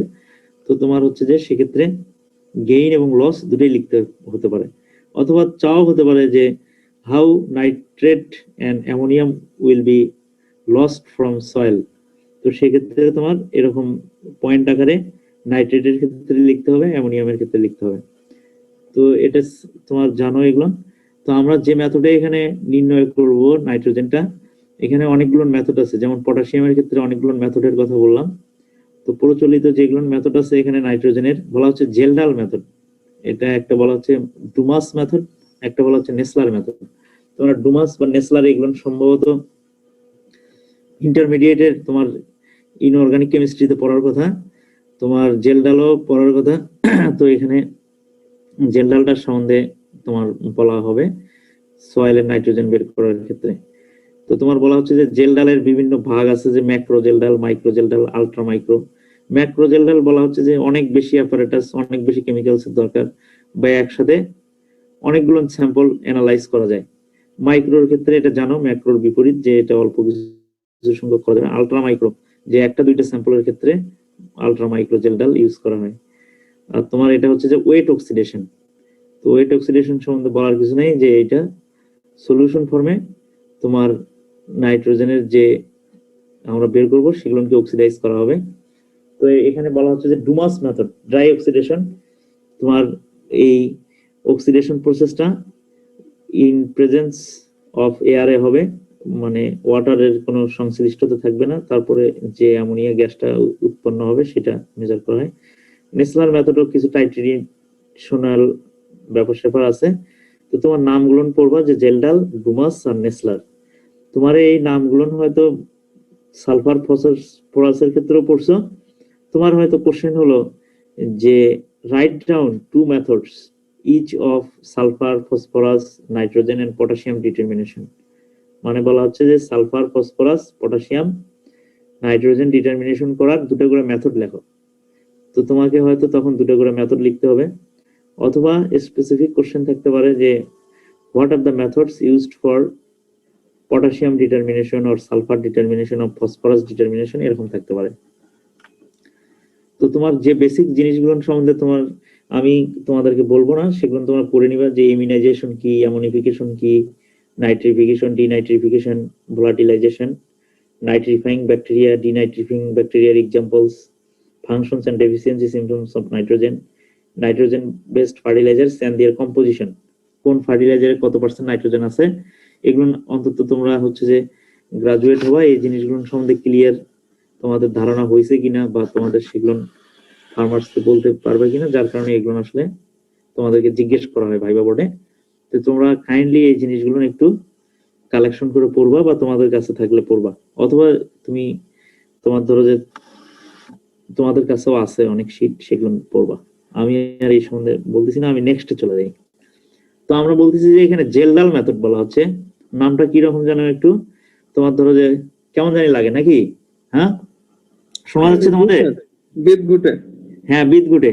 কারণ হচ্ছে যে নামটা হচ্ছে যে ডেনিশ একজন সায়েন্টিস্ট। এই যে তুমি এই লোকের চেহারা দেখতেছো, ইনি হচ্ছে যে ডেনিশ নাম, যেহেতু এনার নাম অনুযায়ী এটা জেলডাল মেথড বলা হয় বা জেলডাল মেথড অফ নাইট্রোজেন ডিটারমিনেশন। তো ইনি যে ল্যাবরেটরিতে কাজ করতেছিল, উনি আসলে ওখানে ওই সময়ে তোমার এখানে বলা হচ্ছে যে 1880 সালের কথা। তো তখন আসলে ইনি একটা বিয়ার ফ্যাক্টরিতে কাজ করতেছিল, যেটা অ্যালকোহল তোমার বিয়ার, তোমার নাম শুনছো হয়তো। তো তোমার এই বিয়ার ফ্যাক্টরিতে তখন তোমার ধরো যে বিয়ারের কোয়ালিটি নিয়ে কিছু ঝামেলা হচ্ছিল। তো যে সকল কম্পাউন্ড হচ্ছে যে সকল কম্পাউন্ড থেকে বিয়ার বা যে র ম্যাটেরিয়ালস থেকে বিয়ার উৎপন্ন করা হয় বা প্রোডাকশন করা হয়, সেগুলোর যদি নাইট্রোজেনের পরিমাণ বা প্রোটিন কন্টেন্ট যদি খুব বেশি থাকে, তো সেগুলোর বিয়ারের কোয়ালিটি ভালো হয় না। তো এই লোক হচ্ছে যে অ্যানালাইটিক্যাল কেমিস্ট্রি লোক। তো ইনি ওই ল্যাবে নাইট্রোজেন কিভাবে ডিটারমিনেশন করা যায়, উনি প্রথম এই মেথডটা এই প্রপোজ করছে বিধায় জেলডাল মেথড তার নাম অনুসারে হয়েছে। তো এবং এই মেথডটাই হচ্ছে যে এত বেশি ওয়াইডলি অ্যাকসেপ্টেড মেথড যে বিভিন্ন তোমার ধরো যে মেথডের নাম তো দেখলাই, যে সালফারের কি, ফসফরাসের কি, আরো অসংখ্য হাজার মেথড আছে, সেগুলোর মডিফিকেশন আছে। কিন্তু জেলডালের এই মেথডটা খুব ওয়াইডলি অ্যাকসেপ্টেড হয়েছে এবং এখন পর্যন্ত এটা বলা হচ্ছে যে একুরেট একটা নাইট্রোজেন ডিটারমিনেশন মেথড। বা অন্য যে মেথডগুলো যে ভালো ভালো স্পেসিফাইড তোমার মানে হাই প্রেসিশনের যে ল্যাবরেটরি ডিভাইস ইউজ করা হয়, যেমন আইসিপিএমএস বা আইসিপিএস, তো সেগুলোর যে নাইট্রোজেন ডিটারমিনেশন, তো সেটার হচ্ছে যে এটার দ্বারা স্ট্যান্ডার্ডাইজড করে নেওয়া হয় এমন একটা ব্যাপার। তো বলা হচ্ছে যে এটা ভার্সেটাইল তোমার কম্পাউন্ড থেকে নাইট্রোজেন বের করা যায়। যেহেতু নাইট্রোজেন প্রোটিনের একটা হচ্ছে যে মেইন পার্ট, তো সেক্ষেত্রে নাইট্রোজেন বের করলে সেটা তোমার ধরো যে প্রোটিনও বের করা যায়। তুমি দুধ বলো, মাছ বলো, মিট বলো বা ভেজিটেবল বলো, যদি নাইট্রোজেন কন্টেন্ট জানো, তো ওটার মধ্যে কত পার্সেন্ট প্রোটিন আছে সেটা তুমি তোমার কনভার্সন করে বের করতে পারবা। তোমার এক্সাক্ট না হলেও কাছাকাছি তো হবে। তো যার কারণে এই মেথডের উপযোগিতা বা ইউটিলিটি অনেক বেশি। তো ইনি হচ্ছে যে 1980 সালের এটা ছবি। তো এনার পেপারটা যখন এই মেথড প্রপোজ করছে 83 সালে তোমার একটা তোমার পেপার জার্নালে প্রকাশ হয়েছে, তখন থেকে খুব বেশি বললামই তো যে ইউজেবল বা ইউজ করে মানুষ। তো তোমার এখানে কি কি স্যাম্পলের কাজ তোমার অ্যানালাইজ করা যায়, এখানে এগ্রিকালচারাল অয়েল সিড, তোমার ফার্মাসিউটিক্যাল ইন্ডাস্ট্রি, তারপরে ফুড ফিড, মিট, মিল্ক, এগুলোর নাম দেখে তোমরা বুঝতে পারো যে অল ওভার অনেক কম্পাউন্ডস এর নাইট্রোজেন ডিটারমিনেশন করা হয় এই মেথড দ্বারা। তো এখানে বলা হচ্ছে যে অনেক সায়েন্টিফিক অ্যাসোসিয়েশন যারা আছে, তারাও এই মেথডটাকে তোমার ধরো যে বলছে যে এটা খুব ভালো মেথড বা এইটা হচ্ছে যে ওয়াইডলি অ্যাকসেপ্টেড মেথড। অনেকজনের সুপারিশ করছে যে এই মেথডটা ইউজ করার জন্য, যার মধ্যে এখানে দেখো যে association of official analytical chemist বা এওসিএস, ইপিএ, তোমার আইএসও। তো তোমার এগুলো সামান্য একটু ধারণা তোমাদের থাকলো যে জেলডাল মেথডটা কি বা এটার উপযোগিতা কি রকম। এটা হচ্ছে যে তোমার ধরো যে অনেক তোমার উপযোগিতা আছে। তো তুমি এইটা সম্বন্ধে আমি একটু পরে বলি। যে এখানে বলা হচ্ছে যে জেলডাল নাইট্রোজেন, তো তোমার এখানে টোটাল জেলডাল নাইট্রোজেন, আমরা এখানে কিন্তু তোমার এক্সপেরিমেন্টাল নাম দিলাম কি যে ডিটারমিনেশন অফ টোটাল নাইট্রোজেন। তোমরা স্লাইডটা দেখতে পাচ্ছ কিনা? তো ডিটারমিনেশন অফ টোটাল নাইট্রোজেন বলতে কোনটাকে বোঝানো হয়? টোটাল নাইট্রোজেন বলতে তোমার অর্গানিক এবং ইনঅর্গানিক দুই ফর্মেরই নাইট্রোজেনকে বোঝানো হয়। এবং যে টোটাল নাইট্রোজেন এই জেলডাল মেথডে বের করা হয়, সেটা আসলে কি কি ইনক্লুড করতেছে? বলা হচ্ছে যে total Kjeldahl nitrogen is the sum of nitrogen bound in organic substances, nitrogen in ammonia and in ammonium in the chemical analysis of soil water। তোমার বলা হচ্ছে যে যে ফর্মেরই থাক অর্গানিক এবং ইনঅর্গানিক ফর্মের যে সেটা দুটা মিলা টোটাল নাইট্রোজেন হয়।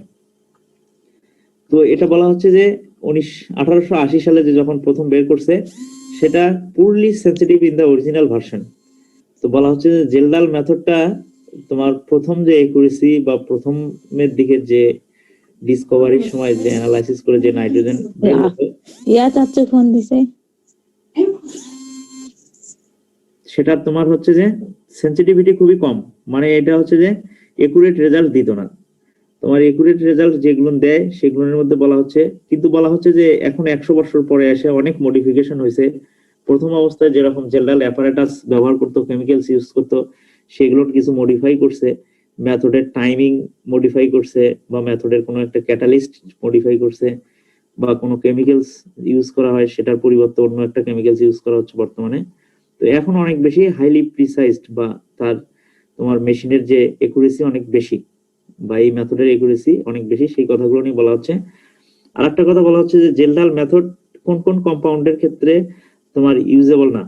তোমার বলা হচ্ছে অ্যাজো গ্রুপ, যেমন ব্যঞ্জনের স্ট্রাকচার তার মধ্যে যদি নাইট্রোজেন থাকে অ্যাজো বলে, নাইট্রেট, নাইট্রো, তোমার পাইরিমিডিন বা এই ধরনের কম্পাউন্ড গুলোর থেকে কম নাইট্রোজেন জেলডাল মেথডের মাধ্যমে বের করা যায় না।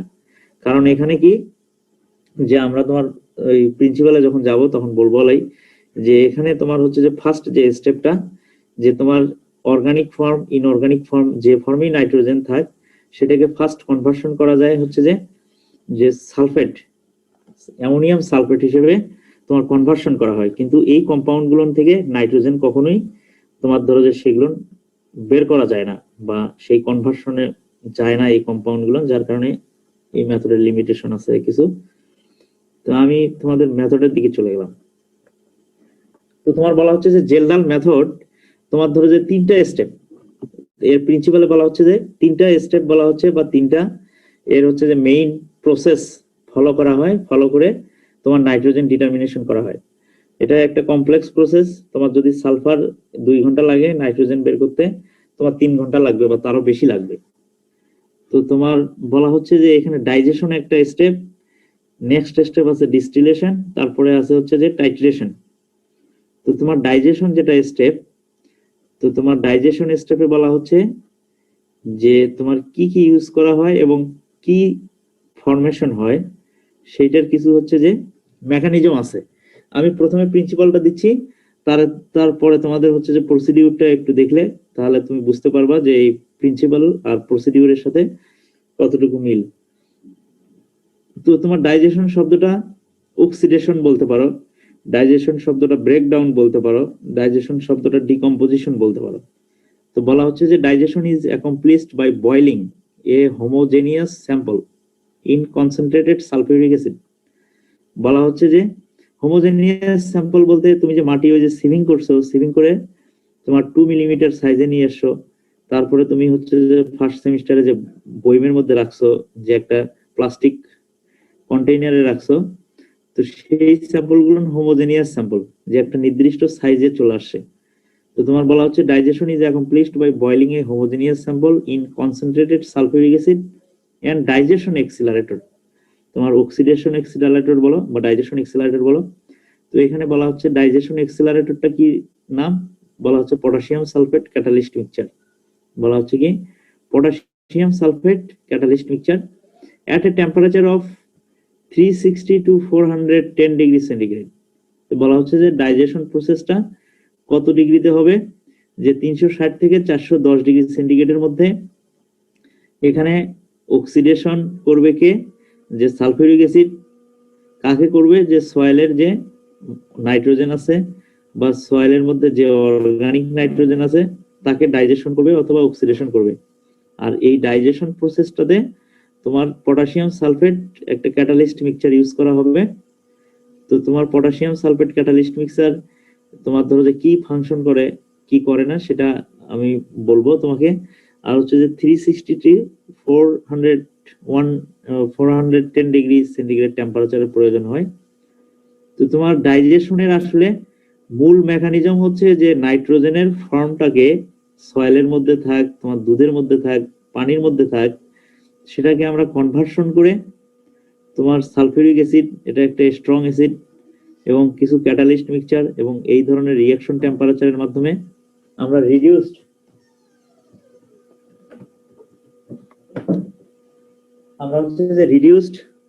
নাইট্রোজেনে নিয়ে যাব।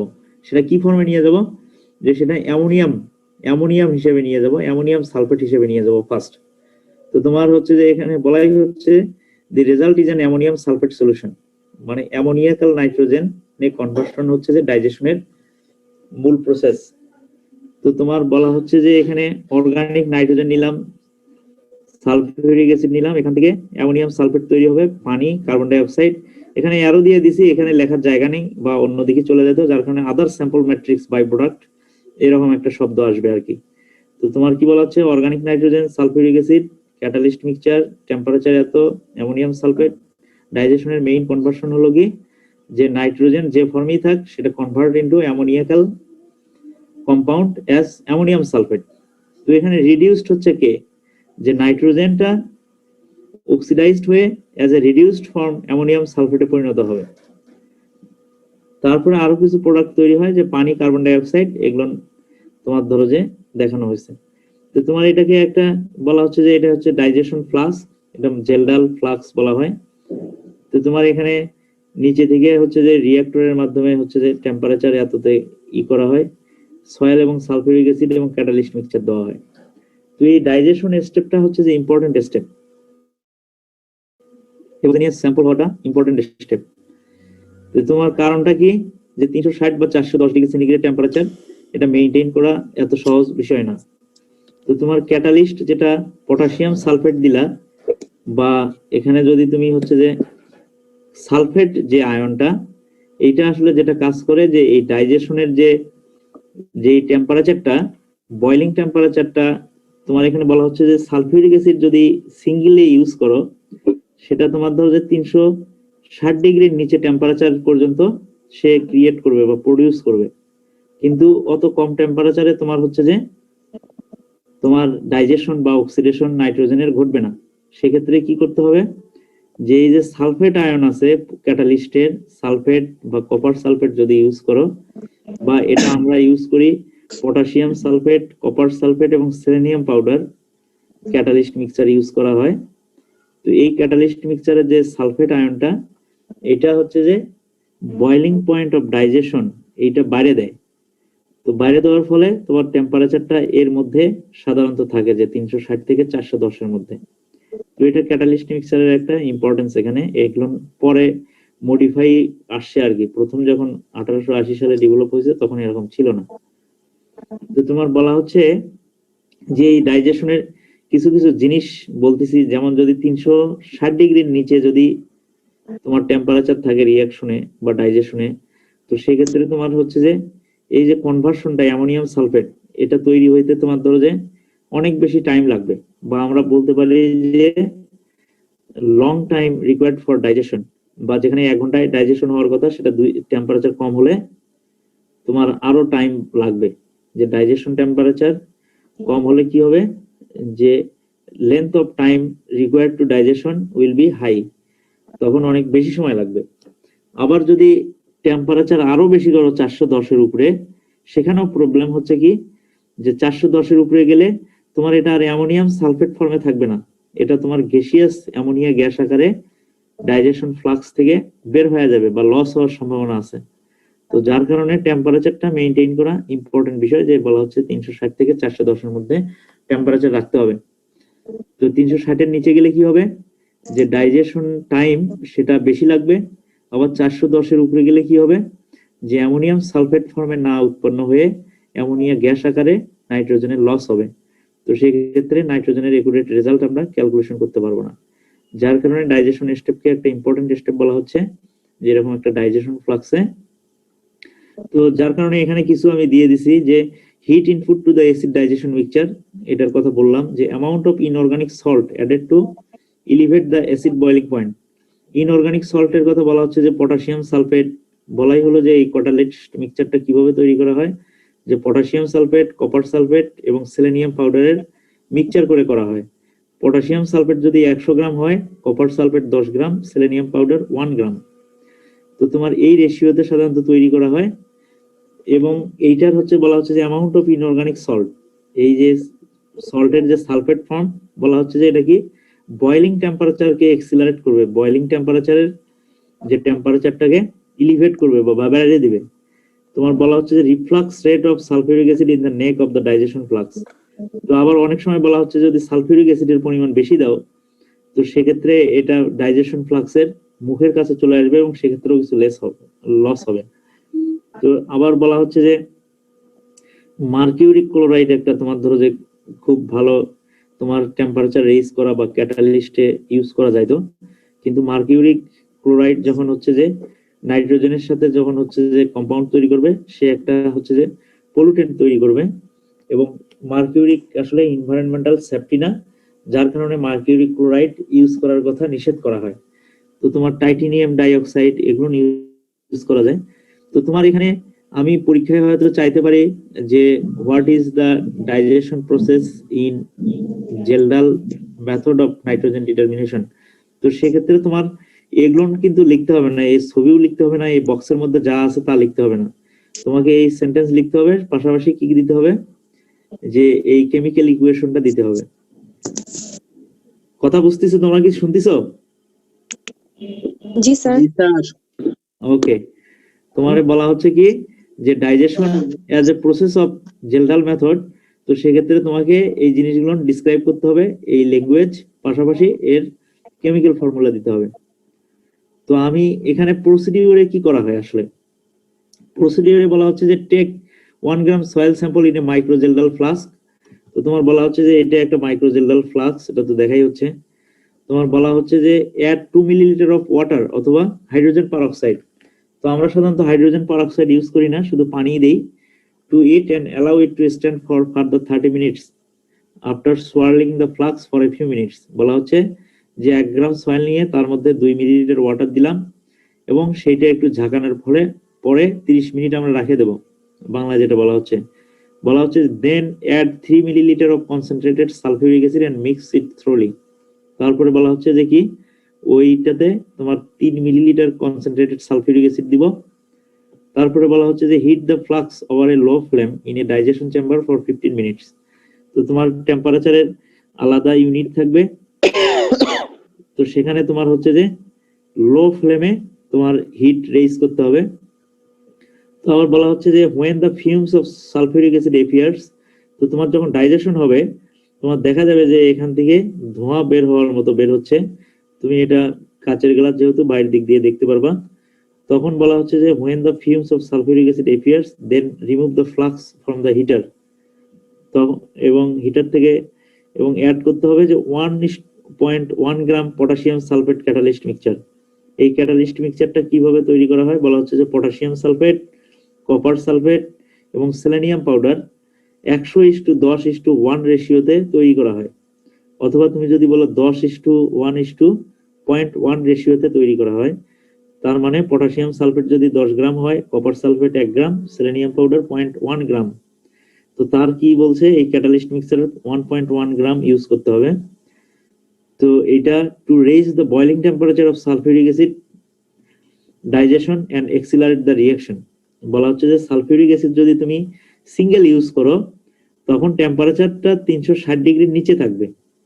যখন তোমার ডাইজেশনটার করতে লেন্থ বা সময় অনেক বেশি লাগবে, যার কারণে তুমি ক্যাটালিস্ট মিক্সচারটা ইউজ করা হয়।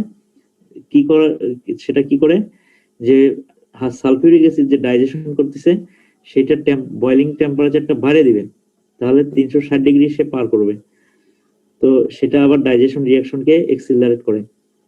তো তোমার বলা হচ্ছে যে then place the flask over the heater and raise the temperature slowly, continue the digestion for 1 hour or more till the liquid is clear. তুমি ফাইনালি তোমার এখানে যে তোমার ধরো যে মাটি দিলা, ক্যাটালিস্ট মিক্সচার দিলা, সালফিউরিক অ্যাসিড দিছো, টেম্পারেচার দিচ্ছ, তো এখানে সাধারণত এগুলোর রিঅ্যাকশনে এটা সাধারণত ক্লিয়ার সলিউশন একটা পাবা, নট অনলি ক্লিয়ার, একটু ব্লুইশ ভাব থাকবে আর কি, সেই কথাটা বলা হচ্ছে এখানে। তারপরে বলা হচ্ছে দেন কুল দ্য ডাইজেস্ট, তোমার সেই ডাইজেস্টটা ঠান্ডা করতে হবে। তো তোমার এটা নাইট্রোজেন ডিটারমিনেশনের জেলডাল মেথডের আমি ডাইজেশনের কথা বললাম এবং ডাইজেশনের প্রিন্সিপাল এবং প্রসিডিউরের কথা বললাম। তো তোমার এইটা যদি তোমার বলা হয় যে what are the procedures use for digestion in Kjeldahl method, তো তখন তোমার এই জিনিসগুলো লাগবে। যদিও এটা তোমার পক্ষে তোমার ধরো কমপ্লেক্স, এগুলো মেথোডোলজি তুমি এমনিও পাবা, এটা কোশ্চেনিং আকারে থাকবে না। আমি প্রথমে যে কোশ্চেনটা বললাম যে ডাইজেশন কি এবং ডাইজেশনের রিঅ্যাকশন লেখো, তখন তোমাকে এইটুকু দিতে হবে। তো আমি ডাইজেশনের পরে হচ্ছে ডাইজেশন, বুঝলা তো ডাইজেশন কি শব্দ? জি স্যার। জি স্যার। ডাইজেশন তোমার অক্সিডেশন করা বা ডিকম্পোজ করা অথবা তোমার হচ্ছে ব্রেকডাউন ঘটানো। কার ব্রেকডাউন? অর্গানিক নাইট্রোজেন বা নাইট্রোজেন সয়েলে থাক, পানিতে থাক, যেটা আমরা ডিটারমাইন করতে যাব সেইটার। তো তোমার ডাইজেশনের পরে আছে ডিস্টিলেশন। ডাইজেশনের পরে যে স্টেপটা আসে সেটাকে আমরা বলতেছি কি? ডিস্টিলেশন। ডিস্টিলেশন শব্দ শুনছো তোমরা এর আগে? শুনছো কি? জি স্যার। কি বলো দেখি।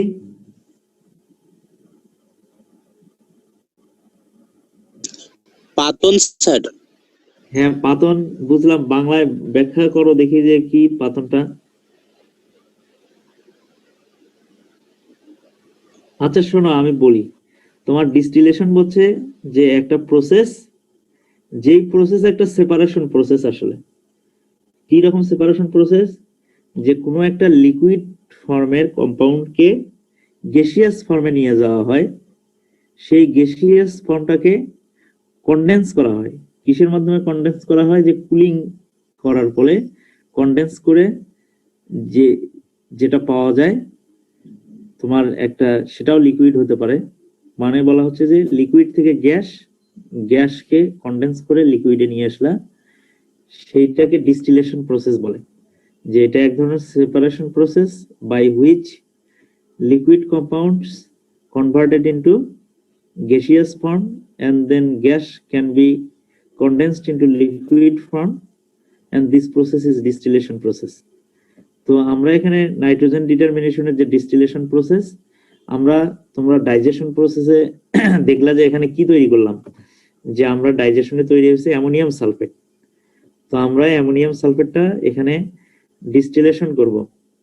তো এখানে ডিস্টিলেশন করার জন্য যে অ্যামোনিয়াম সালফেটটা গ্যাসিয়াস ফর্মে তখনই যাবে যে এটা তো অ্যামোনিয়াম সালফেটের মধ্যে যদি তুমি কোনো স্ট্রং বেস দাও বা কোনো স্ট্রং অ্যালকালি ইউজ করো, তাহলে অ্যামোনিয়াম সালফেটটা তোমার ব্রেকডাউন হয়ে অ্যামোনিয়া গ্যাস আকারে তোমার রিঅ্যাকশন করবে। তো তোমার এখানে বলা হচ্ছে যে যে excess base is added to the digestion mixture to convert. তো এটা যেহেতু অ্যামোনিয়াম সালফেট, এটাকে অ্যামোনিয়াম নাইট্রোজেন বলতেছি ইনটু অ্যামোনিয়া গ্যাস। এইটা কনভার্সন করার ফলে কি হচ্ছে যে এটা অ্যামোনিয়া গ্যাসে পরিণত করতেছি, followed by boiling and condensation of the ammonia gas in the receiving solution. তো ডিস্টিলেশনের যে কথাগুলো এখানে লেখা আছে, যে অ্যামোনিয়াম সালফেট যেটা আমরা ডাইজেশনে পাইছি, ওর মধ্যে আমরা সোডিয়াম হাইড্রোক্সাইড দিব। সোডিয়াম হাইড্রোক্সাইডটা দেওয়ার ফলে কি হবে? যে অ্যামোনিয়াকাল বা অ্যামোনিয়াম নাইট্রোজেন যেটা আছে অ্যামোনিয়াম সালফেট হিসেবে, সেটা অ্যামোনিয়াম গ্যাসে পরিণত হবে এবং আরো কিছু কম্পাউন্ড তৈরি হবে, যে সোডিয়াম সালফেট, পানি, এগুলো দিবা তোমরা। তো এখন বলা হচ্ছে যে এখানে followed by boiling and condensation. তো তোমার এখানে তাপমাত্রারও দরকার আছে, পাশাপাশি সেটাকে ঠান্ডা করারও। যে গ্যাসটা তৈরি হবে, গ্যাস তো উড়ে যাবে, আমরা গ্যাসটা আসলে উড়ে যেতে দেব না, এটাকে আমরা ধরে রাখবো। কোথায় ধরে রাখবো? একটা রিসিভিং সলিউশনে এটাকে ট্র্যাপ করবো, এটা অ্যাবজর্ব করবো। তো সেটার জন্য আমরা একটা কি বলতেছি, যে রিসিভিং সলিউশন আছে, যে রিসিভিং সলিউশন ইউজ করব। তো এখানে দেখো প্রসেসটা, এখানে তোমার ধরো যে এই ডাইজেশন ফ্লাক্স, এখানে ধরো যে হিট করতেছে, হিট করার ফলে তোমার এই চেম্বারের মধ্যে তোমার হচ্ছে যে অ্যামোনিয়া গ্যাস তৈরি হচ্ছে। এই অ্যামোনিয়া গ্যাস তৈরি হচ্ছে, পাশাপাশি এখানে কন্ডেন্সার, মানে এখানে ওয়াটার ইনলেট, ঠান্ডা পানির ফ্লো দেওয়া হয় তোমার, যেটা ধরো যে এই পাইপের সাথে সংশ্লিষ্ট না, পানিটা আবার বের হয়ে যাবে, যে ওয়াটার একবার দিবা, দিয়ে পানি বের হয়ে যাবে, ওয়াটার ইন ওয়াটার আউট। তো তোমার তারপরে কি হচ্ছে যে এখানে এই পাইপের মধ্যে যে অ্যামোনিয়া গ্যাস তৈরি হয়েছে, সেইটা তোমার ঠান্ডা হওয়ার ফলে তোমার অ্যামোনিয়াম হাইড্রোক্সাইড ফর্মে একটা রিসিভিং সলিউশনে জমা হবে। একটা রিসিভিং সলিউশন বলতে যে রিসিভ করবে, সেটা একটা কেমিক্যালস, সেটা আমি বলতেছি যে সেই কথাটা বলা হচ্ছে যে the ammonia gas is passed through a condenser to form liquid ammonia which is collected in a conical flask containing boric acid and mixed indicator.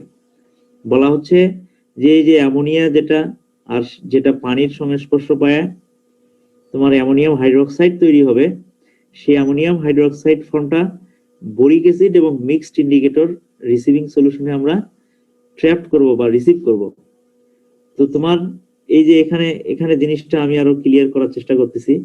তো তোমার এখানে তোমার ধরো যে ডাইজেশনে ডিস্টিলেশন প্রসেস এই পর্যন্ত হচ্ছে, দেন এখানে একটা কনিক্যাল ফ্লাক্সে তোমার কি আছে যে রিসিভিং সলিউশন আছে। রিসিভিং সলিউশন হিসেবে আমরা ইউজ করতেছি কি বোরিক অ্যাসিড ইউজ করতেছি, পাশাপাশি মিক্সড ইন্ডিকেটর ইউজ করতেছি।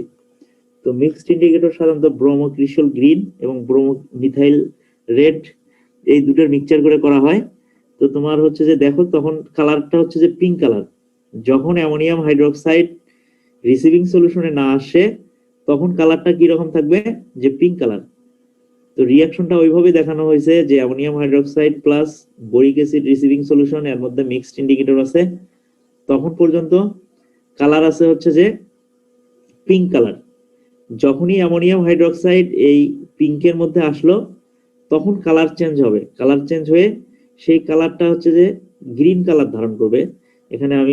এখানে এই সলিউশনটা রিসিভিং সলিউশনটা লাস্টলি গ্রিন কালারের হবে। তো তোমার দেখো যে গ্রিন কালারটা কখন হবে, যে এখানে আমরা অ্যামোনিয়া গ্যাস এবং পানির এটা অ্যামোনিয়াম হাইড্রোক্সাইড হয়েছে, তোমার অ্যামোনিয়াম হাইড্রোক্সাইডটা বোরিক অ্যাসিড রিসিভিং সলিউশনে যে আমরা ট্র্যাপ করলাম, যে নাইট্রোজেনের যে কম্পাউন্ড প্রথমে অ্যামোনিয়াম নাইট্রোজেন করলাম, তারপরে অ্যামোনিয়া গ্যাস করলাম, অ্যামোনিয়া গ্যাসটা ট্র্যাপ করে নিয়ে সেটা অ্যামোনিয়াম হাইড্রোক্সাইড বানালাম এবং সেটা রিসিভিং সলিউশনে ধরে নিলাম বা এটাকে হোল্ড করলাম বা রিসিভ করলাম। তখন পর্যন্ত রিসিভ করার আগ পর্যন্ত বোরিক অ্যাসিড এবং মিক্সড ইন্ডিকেটর সলিউশনটা ছিল পিঙ্ক কালারের। যখনই অ্যামোনিয়াম হাইড্রোক্সাইড চলে আসলো তখন এটা কমপ্লেক্স তৈরি করবে অ্যামোনিয়াম বোরেট কমপ্লেক্স। এখানে বলা হচ্ছে অ্যামোনিয়াম বোরেট কমপ্লেক্সটা এরকমও হতে পারে অথবা তার আয়নিক ফর্মের এইরকমও হতে পারে, অর দিয়ে দিছি, যেটা তোমার হচ্ছে যে গ্রিন কালারের হবে। পাশাপাশি পানি এবং এক্সেস বোরিক অ্যাসিড তোমার ওই দ্রবণে থাকবে, যে এখানে থাকবে, ফাইনালি সেটা ডিস্টিলেট হয়ে গ্রিন কালার হবে। তোমরা কি এটা বুঝতে পারতেছো?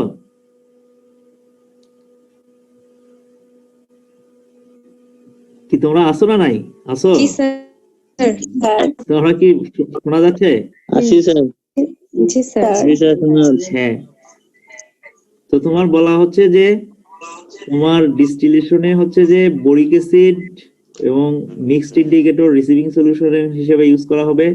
সোডিয়াম হাইড্রোক্সাইড কেন ইউজ করা হবে, যে অ্যামোনিয়াম সালফেট বা অ্যামোনিয়া নাইট্রোজেনকে অ্যামোনিয়া গ্যাসে কনভার্ট করার জন্য ইউজ করা হবে। বোরিক অ্যাসিডের কাজটা কি, যেটা রিসিভিং সলিউশন হিসেবে ইউজ করবে, যেখানে একটা কি কমপ্লেক্স তৈরি করবে, যে অ্যামোনিয়াম বোরেট ফর্মে গ্রিন কালার হিসেবে শো করবে। মানে আমরা নাইট্রোজেনটা এই গ্রিন কালার হিসেবে অ্যামোনিয়াম বোরেট কমপ্লেক্স হিসেবে এখানে আমরা হচ্ছে যে মাটির মধ্যে যেটা ছিল সেটা এই ফর্মে নিয়ে আসবো। এই ফর্মে নিয়ে আসার ফলে তোমার কি পরিমাণে এর মধ্যে নাইট্রোজেন আছে সেটা বের করতে পারবো। সেটা বের করার জন্য আমাদের অন্য একটা স্টেপে যাইতে হবে। তো এই প্রসিডিউর আগের যে 7 নাম্বার প্রসিডিউর পর্যন্ত এখানে ছিল, যে দেন কুল দ্য ডাইজেস্ট। তো দেন যদি তোমার ডিস্টিলেশনের প্রসেস শুরু হয়, আর্টে বলা হচ্ছে যে distil the whole mass of the digest at a time with 10 milli of 40% sodium hydroxide।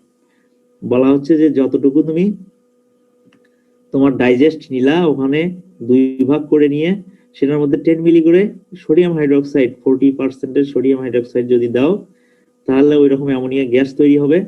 যেটা বলছে কি যে কন্ডেন্সার বা আদার অ্যাপারেটাসের মাধ্যমে এটা বলা হচ্ছে যে collect about 30 to 40 milli of the distillate মানে ammonium gas in a 125 milliliter conical flask containing 10 milli of 4% boric acid mixed indicator solution।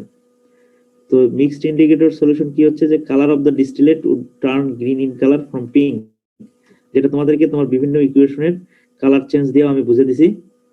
যে বোরিক অ্যাসিড কোনো অ্যামোনিয়াম হাইড্রোক্সাইড যখন ধরে নাই তখন পর্যন্ত বোরিক অ্যাসিড মিক্সড ইন্ডিকেটর সহ তার কালার ছিল pink.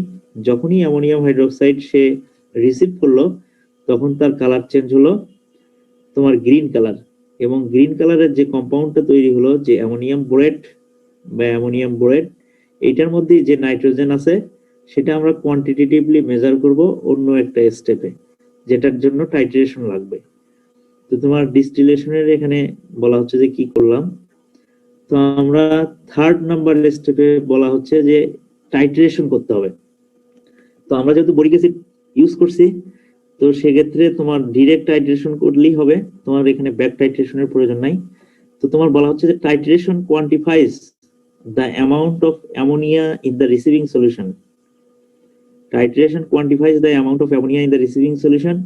To determine the amount of ammonia, ammonium borate complex is titrated against sulfuric acid. তো বলা হচ্ছে যে রিসিভিং সলিউশনে আমরা আগের স্টেপে রিসিভিং সলিউশনে যে কমপ্লেক্সটা পাইলাম অ্যামোনিয়াম বোরেট, তো তোমার টাইট্রেশনের মাধ্যমে যেটা অ্যামোনিয়াম বোরেট কমপ্লেক্সের মধ্যে কি পরিমাণ অ্যামোনিয়া আছে সেটা টাইট্রেশনের মাধ্যমে বের করতে পারি, এবং অ্যামোনিয়ার মধ্যে কি পরিমাণ নাইট্রোজেন আছে সেটাও তোমার হচ্ছে যে ক্যালকুলেশন করে বের করা যায়।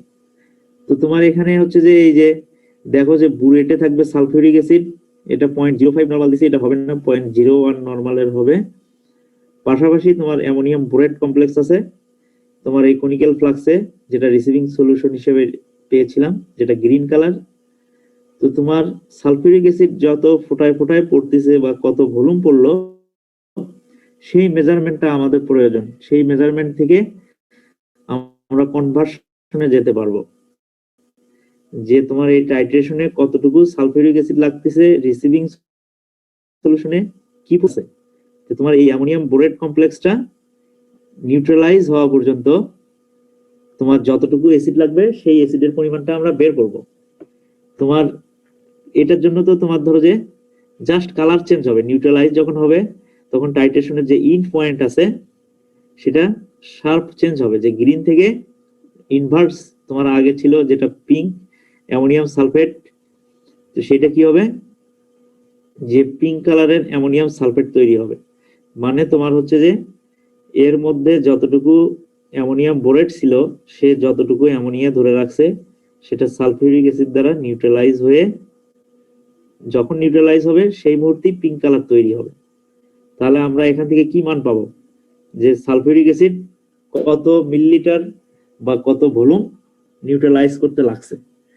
তো তোমার এই যে টাইট্রেশন, তোমার ধরো যে এই টাইট্রেশন পর্যন্ত তোমার ইন্ডিভিজুয়াল কোশ্চেন থাকতে পারে যে হোয়াট ইজ টাইট্রেশন, বা write down the titration process in Kjeldahl method of nitrogen determination, অথবা আরেকভাবে কোশ্চেন হতে পারে যে write different chemical reactions in Kjeldahl method.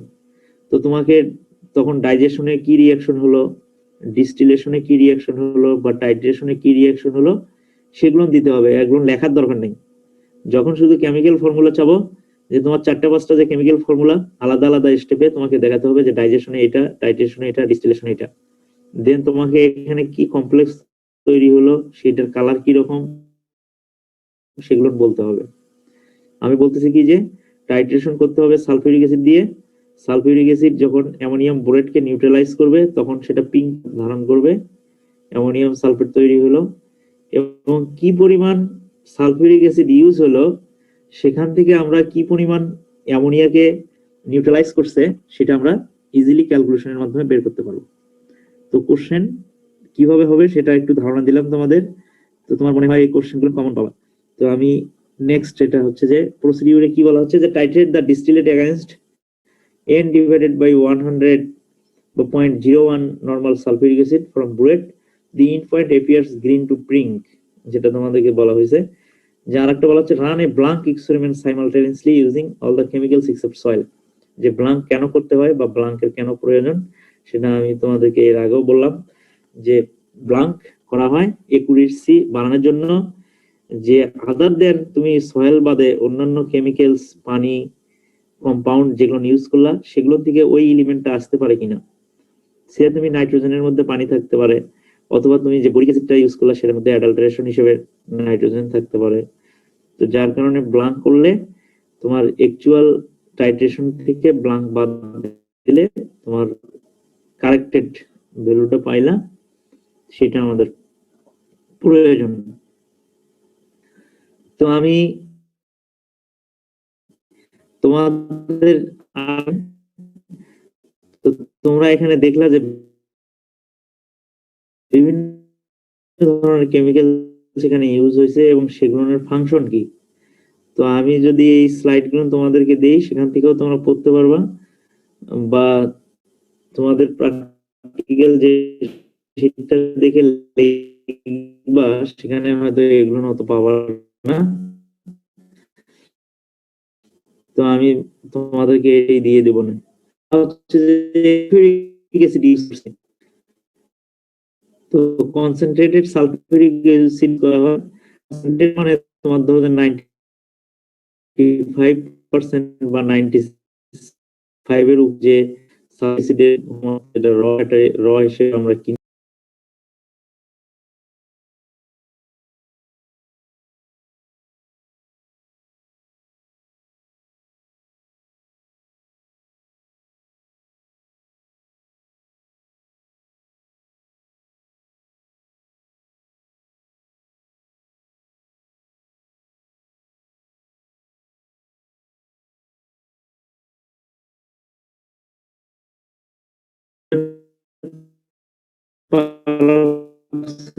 Use করিনি বা কিরকম যে বডি আছে, অর্গানিক ম্যাটারের মধ্যেই তো নাইট্রোজেন আছে। যে অর্গানিক ম্যাটারের মধ্যেই তোমার ধরো যে প্রোটিন ছিল, তোমার লিগনিন ছিল, বা বিভিন্ন ধরনের অ্যামিনো অ্যাসিড আছে, সেগুলোর মধ্যেই তো নাইট্রোজেন থাকবে। সেগুলোর মধ্যে কার্বন নাইট্রোজেন যে বন্ডিং, পারঅক্সাইড দিলে তোমার ধরো যে হাইড্রোজেন পারঅক্সাইড দিলে প্রথমে বলছে যে টেম্পারেচার বাড়বে, সে কি বলা দিবে, তো সেটা বলা হচ্ছে যে shortening the length of time required for digestion. তো এটা মেইনলি পটাশিয়াম আয়ন করে না, এটা সালফেটের একটা ভূমিকা। তোমার ক্যাটালিস্ট মিক্সারে যে সল্টের মধ্যে যে সালফেট আয়ন থাকে সেটা আসলে মেইনলি বয়লিং টেম্পারেচার বাড়ায়। তো এমন তোমার ক্যাটালিস্ট মিক্সচার বলা হচ্ছে this mixture helps to increase the rate of organic decomposition or breakdown during acid digestion. এটার কথা এটার পাশাপাশি বলা হচ্ছে সোডিয়াম হাইড্রোক্সাইড বলা হচ্ছে কি যে it is used in the distillation process. যে এটা ডিস্টিলেশন প্রসেসে ইউজ করা হয়, এটা তো দেখলাই, এটা 40% সাধারণত 10 নরমালের সোডিয়াম হাইড্রোক্সাইড ইউজ করা হয়। তো এটা ডিস্টিলেশন প্রসেসে ইউজ করা হয়। এটা কেন ইউজ করা হয়, যে ইট হেল্পস টু লিবারেট, যে এটা যে it helps to liberate ammonia in presence of ammonium sulphate. ডাইজেশনে তুমি যে অ্যামোনিয়াম সালফেট তৈরি করছো বা অ্যামোনিয়াম নাইট্রোজেন কম্পাউন্ড তৈরি করছো, সেখান থেকে অ্যামোনিয়া গ্যাসে কনভার্সন করাটা হচ্ছে যে সোডিয়াম হাইড্রোক্সাইডের কাজ। তো তোমার এটা ছোট কাজ। তো বোরিক অ্যাসিড কি বলা হচ্ছে যে এটা রিসিভিং সলিউশন হিসেবে কাজ করে, যেটার মধ্যে কি থাকবে, যে মিক্সড ইন্ডিকেটর থাকবে, যেটা কি ট্র্যাপ করবে, যে অ্যামোনিয়া গ্যাসটা কনডেন্সের মাধ্যমে যখন অ্যামোনিয়াম হাইড্রোক্সাইড হলো সেটাকে ট্র্যাপ করবে অথবা অ্যাবজর্ব করবে অথবা ক্যাপচার করবে। তো এই কথাগুলো নিয়ে বলা হচ্ছে যে it is used as receiving solution where condensed ammonia as ammonium hydroxide is being trapped or absorbed or captured by the boric acid as ammonium borate complex. তো এটা মনে হয় বলছি আমি। ইন্ডিকেটর সলিউশনের কাজ যে এটা কালার চেঞ্জ বা টাইট্রেশনের যে ইন পয়েন্ট সেটাকে শার্পেন করে, এটা ইন্ডিকেটরের কাজ। তো তোমার এখান থেকে কোশ্চেন হতে পারে যে right the function of sulfuric acid, potassium sulfate, sodium hydroxide, boric acid in Geldal method of nitrogen determination. তখন তোমার 2-1 লাইনে এই ফাংশনগুলো লিখতে হবে।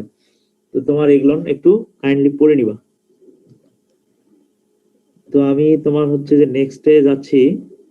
তোমার এটাতে ক্যালকুলেশন কিভাবে করবা, তো এটাও বললাম যে ব্লাঙ্ক করতে হবে, সয়েল স্যাম্পল করতে হবে, আমাদের ফাইনালি কি করতে হবে? আমাদের ফাইনালি করতে হলো যে বুরেট থেকে কতটুকু সালফিউরিক অ্যাসিড তোমার রিসিভিং সলিউশনে আসলো। যে রিসিভিং সলিউশনের মধ্যে কি আছে, যে অ্যামোনিয়াম বোরেট কমপ্লেক্স আছে। অ্যামোনিয়াম বোরেট কমপ্লেক্সকে নিউট্রালাইজ করতে কত ভলিউমের সালফিউরিক অ্যাসিড প্রয়োজন পড়লো, সেই অ্যামাউন্টটা আমাদেরকে বের করতে হবে। সেই অ্যামাউন্টটা বের করলেই আমরা নাইট্রোজেনের পরিমাণ বের করতে পারবো। তো তোমার এখানে burette reading in millilitre, initial burette reading বা ফাইনাল বুরেট রিডিং, আমি একটা তোমার আরবিটারি বা ধারণামূলক এটা দিছি। তো তোমার এগুলো থেকে যে ডিফারেন্স বের করে যে এই পাইছে যে মিন, যে তোমার ধরো যে 1.07 মিলিলিটার লাগছে যে ব্লাঙ্কের ক্ষেত্রে, এটা একটু মনে হয় ভুল হয়েছে। তোমার ধরো যে সয়েলের ক্ষেত্রে হয়তো 1.07 ঠিক আছে, ব্লাঙ্কের ক্ষেত্রে কম হবে 0.21, এটা একটু মিস্টেক হয়েছে। তোমরা এটা হচ্ছে যে সয়েল স্যাম্পল, এটা ব্লাঙ্ক স্যাম্পল। তো তোমার দুইটার ডিফারেন্স করতে হবে। ডিফারেন্স করে কতটুকু অ্যাসিড লাগলো, অতটুকু অ্যাসিডের পরিমাণ থেকেই আমরা নাইট্রোজেন কতটুকু ওই সয়েলে ছিল সেটা বের করতে পারবো। এটা সিঙ্গেল একটা ইকুয়েশন আছে যে percent nitrogen in soil equal to T minus B multiplied by N multiplied by 0.014 divided by M গুণন 100। তো তোমার এখানে টি বলতেছি যে টাইট্রেশনে কত মিলিলিটার সালফিউরিক অ্যাসিড লাগলো সয়েল স্যাম্পলের ক্ষেত্রে, আর বি বলতেছি যে কত মিলিলিটার সালফিউরিক অ্যাসিড লাগলো ব্লাঙ্ক স্যাম্পলের ক্ষেত্রে, এবং এন বলতেছি যে কত নরমালিটির, কত স্ট্রেংথের সালফিউরিক অ্যাসিড ইউজ করলাম, এবং এটা বলা হচ্ছে 0.014। এটা একটা তোমার ধরো যে এটা কনভার্সন ফ্যাক্টর। এই কনভার্সন ফ্যাক্টরটা কি হচ্ছে, বলা হয়ে থাকে যে 1 নরমালের 1 millilitre sulphuric acid equivalent two 0.014 গ্রাম নাইট্রোজেন। কি বলা হচ্ছে যে 1 মিলিলিটারের তোমার 1 নরমালের সালফিউরিক অ্যাসিড যদি ইউজ হয়, তো সেটা নিউট্রালাইজ করে আসলে কত, যে পয়েন্ট ওই যে অ্যামোনিয়াম বোরেট কমপ্লেক্স থেকে যে মানটা যেটা নিউট্রালাইজ করতে লাগছিল, তো ওখানকার আসলে এত পরিমাণ নাইট্রোজেনকে নিউট্রালাইজ করে বিধায় এটা বলা হয় যে 1 মিলির জন্য এত। তাহলে তোমার যদি 10 মিলি ইউজ হয়, এটা 10 দিয়ে গুণন হবে, যার কারণে এটা এখানে আসছে। আমি এটা পরে আসতেছি। ডিভাইডেড বাই এম, এম বলা হচ্ছে যে কতটুকু সয়েল নিলা সেটার পরিমাণ, গুণন 100। তো এখান থেকে পার্সেন্ট নাইট্রোজেন তুমি পাবা। এটা সিম্পল একটা ক্যালকুলেশন, আমি তোমাদেরকে মান এইরকমই দিয়ে দেবো। জাস্ট খালি এখানে ভুল হচ্ছে, এটা সয়েল স্যাম্পল হবে, এটা ব্লাঙ্ক হবে, আর তোমার এই ইকুয়েশন দ্বারা বের করা যায়। তো আমি এখানে একটা পয়েন্ট বললাম কি, যে 1 millilitre 1 normal sulphuric acid equivalent two 0.014 গ্রাম নাইট্রোজেনের সমতুল্য বলা হয়, বা এটা ইকুইভ্যালেন্ট বলা হয়। তো আমরা এরকম একটা প্রমাণ এখানে দেখি, যে এখানে প্রবলেমস এর মধ্যে বলা হচ্ছে যে প্রুভ দ্যাট 1 নরমাল, এটা 1 নরমাল 1 মিলিলিটার হবে, 1 millilitre of 1 normal sulphuric acid equivalent two 0.014 gram nitrogen. তো তোমরা এই যে প্রসেসটা ফাইনালি টাইট্রেশনে আসে দেখলা, তোমার টাইট্রেশনে আসলে যে রিঅ্যাকশনটা হচ্ছে যে ভিত্তি করে এই ইকুয়েশনটা, মানে এই ইকুইভ্যালেন্সিটা তৈরি করা হয়েছে, সেই ইকুয়েশনটা হচ্ছে যে এইরকম, যে বলা হচ্ছে যে অ্যামোনিয়া গ্যাসটা অ্যামোনিয়াম বোরেটে ট্র্যাপ হয়েছে, যেটা রিসিভিং সলিউশনে আছে। বোরেট থেকে সালফিউরিক অ্যাসিডের তোমার পরে নিউট্রালাইজ হয়েছে, নিউট্রালাইজ হয়ে অ্যামোনিয়াম সালফেটের পিঙ্ক কালারের একটা করছে, যেটা ইন পয়েন্ট নির্দেশ করে। তো এটা হচ্ছে যে বেসিক তোমার কেমিক্যাল রিঅ্যাকশন ফর দিস তোমার ইকুইভ্যালেন্স, এটা ইকুয়েশনের জন্য। তো তোমার হচ্ছে যে এখানে তাহলে কি হচ্ছে, যে 2 মোল অ্যামোনিয়া গ্যাস 1 মোল তোমার সালফিউরিক অ্যাসিডের সাথে রিঅ্যাকশন করে কি তৈরি করে, অ্যামোনিয়াম সালফেট তৈরি করে। তো আমরা যদি এইটা কথায় বলতে চাই, এটা বলতেছি যে কি, it is evident that 1 gram mole sulphuric acid reacts with 2 gram mole ammonia. এই কথা বলতে পারি কিনা? এই তোমরা কি শুনতেছো? জি স্যার। আমার আর বেশি সময় লাগবে না, আর ধরো যে 5-7 মিনিট লাগবে। তোমরা এটা শোনা যাচ্ছে কিনা সেটা বলো আগে। আচ্ছা, আমরা এই ইকুয়েশন থেকে এটা বলতে পারি যে it is evident that 1 gram mole sulphuric acid reacts with 2 gram mole ammonia. এটা ইকুয়েশনের যে ব্যালেন্স, সেখান থেকেও বোঝা যায় যে 2 পরিমাণ আর এটা এক পরিমাণ, সেই কথাটাই বলছি। তো এখন যদি তোমার হচ্ছে যে মাস ব্যালেন্স করতে যাও, তাহলে তোমার ইকুইভ্যালেন্ট ওয়েট লাগবে। তোমার কি লাগবে? ইকুইভ্যালেন্ট ওয়েট লাগবে। এবং তোমার যদি নরমাল সলিউশন তৈরি করতে যাও, কি সলিউশন তৈরি করবে? নরমাল সলিউশনে কোনটা লাগে বলো দেখি? নরমাল সলিউশনে কোন ওয়েটটা লাগে? তুমি যদি সালফিউরিক অ্যাসিডের নরমালিটি তৈরি করতে যাও, তাহলে কি সালফিউরিক অ্যাসিডের মলিকুলার ওয়েট দিয়ে করবা, না ইকুইভ্যালেন্ট ওয়েট দিয়ে করবা, না কোনটা দিয়ে করবা?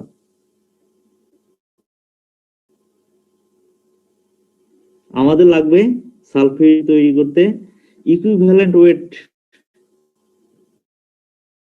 সেই পরিমাণটা লাগবে। তো তোমার হচ্ছে যে আমরা এখানে প্রুভ করতে চাচ্ছি যে সেটা ইকুইভ্যালেন্ট টু 0.014 গ্রাম নাইট্রোজেনের সমতুল্য। তো এইটা হচ্ছে যে তুমি যদি পরে যাই আমরা, তো আমরা এইটা লিখতে পারি যে সালফিউরিক অ্যাসিড, যে এই কথা থেকে এটাও লিখতে পারি যে সালফিউরিক অ্যাসিড ইকুইভ্যালেন্ট টু 2 অণু বা 2 মোল পরিমাণ অ্যামোনিয়া এবং 2 মোল পরিমাণ নাইট্রোজেনের সমতুল্য। এটা একটা ইকুয়েশন 1 দিলাম।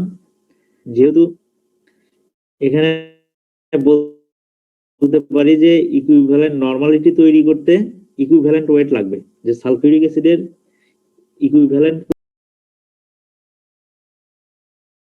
মলিকুলার ওয়েট বা মোলের যে পরিমাণটা, সেটাকে 2 দ্বারা ভাগ করতে হয়, কারণ এখানে 2টা রিঅ্যাক্টেবল হাইড্রোজেন থাকে, যার কারণে হচ্ছে যে আমরা 98 কে 2 দিয়ে ভাগ দিয়ে 49 পাই। যে 49 তোমার গ্রাম যদি তোমার 1000 মিলিলিটারে দ্রবীভূত করো, সেটা 1 নরমালের সালফিউরিক অ্যাসিড হয়। তো আমরা এই কথাগুলো নিয়ে আর কি একটু ভাঙ্গে ভাঙ্গে লিখতেছি যে as equivalent weight of sulfuric acid equal to molecular weight of sulfuric acid divided by 2, then we can write, আমরা এটাও লিখতে পারি। তাহলে তোমার এটা যদি molecular 1 gram mole of sulphuric acid সমান সমান কি লিখতে পারি? 2 গ্রাম equivalent weight of sulphuric acid লেখা যায় কি না? তুমি যদি এই যে এই পার্টটা রাখার পরে তোমার এই দুইটা এখানে মাল্টিপ্লাই হবে, মানে এখানে বলা হচ্ছে যে 1 মলিকুলার ওয়েট পরিমাণ সালফিউরিক অ্যাসিড কার সমতুল্য হবে? 2 গ্রাম ইকুইভ্যালেন্ট ওয়েট অফ সালফিউরিক অ্যাসিডের সমতুল্য হবে। তো তুমি সেম কথা যদি তুমি অর্ধেক করে লেখো, যে আবার 2 যদি সামনে নিয়ে আসো, বা অর্ধেক গ্রাম মোল সালফিউরিক অ্যাসিড সমান 1 gram equivalent weight of sulphuric acid, এই কথাটা লেখা যায়। তো তুমি এখন যদি এই দুইটা ইকুয়েশনের মধ্যে যদি ব্যালেন্স করতে যাও, তাহলে তুমি আসলে কমপ্লিটলি এরকম একটা পাবা যে ইকুয়েশন 1 এবং 2 এর মধ্যে 1 gram equivalent weight of sulphuric acid equivalent to কি লেখা যেতে পারে? যে half gram mole of sulphuric acid, এ পর্যন্ত ঠিক আছে, যেটা হচ্ছে 1 গ্রাম মোল পরিমাণ অ্যামোনিয়ামের সমান। তোমার যেহেতু এখানে হাফের সাথে তুলনা করতেছি, যে তোমার 2 মলিকুলার ওয়েট পরিমাণ, সেটার হাফ করলে 1 হবে, আর 2 মলিকুলার ওয়েট পরিমাণ হাফ করলে 1 গ্রাম মোল নাইট্রোজেন হবে। তো তোমার এইটা ইকুইভ্যালেন্ট ওয়েট অফ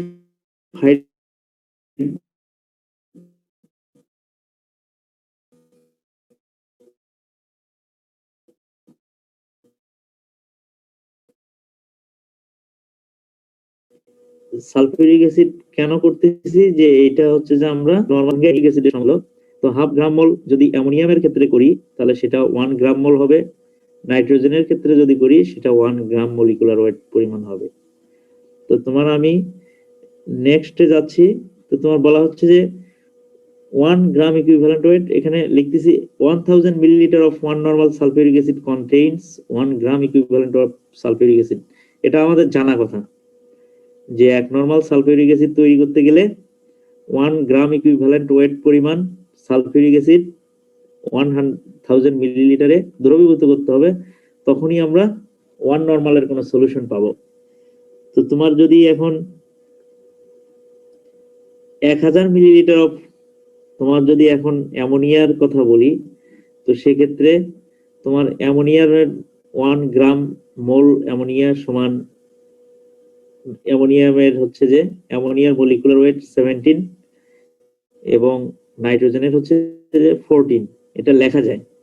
তো তুমি যদি 1 এর জন্য বের করো যে 1 milli of 1 normal sulphuric acid যদি বের করো, তো সেইটা হবে হচ্ছে যে তোমার 1000 দিয়ে এই পরিমাণটাকে ভাগ হবে, মানে অ্যামোনিয়ামের ক্ষেত্রে যদি 1000 দিয়ে ভাগ করো সেটা 0.017 হবে, এবং নাইট্রোজেনের যদি করো 0.014 গ্রাম নাইট্রোজেন হবে। এটা কি বের করলাম যে 1 milli of 1 normal sulphuric acid. তো আমরা তো আগের ইকুয়েশনটাতে দেখলাম যে সালফিউরিক অ্যাসিডের পরিমাণই কত হচ্ছে, সেটা কত মিলি, সেটাকে 0.014 দ্বারা গুণন দিতে হবে। আমার যদি 5 মিলি লাগে তাহলে আমরা এটা 5 দিয়ে গুণন দেব না? যদি আমার 5 মিলি সালফিউরিক অ্যাসিড লাগে তাহলে 5 এর জন্য যদি বের করি 0.014 মাল্টিপ্লাইড বাই 5 বের হবে।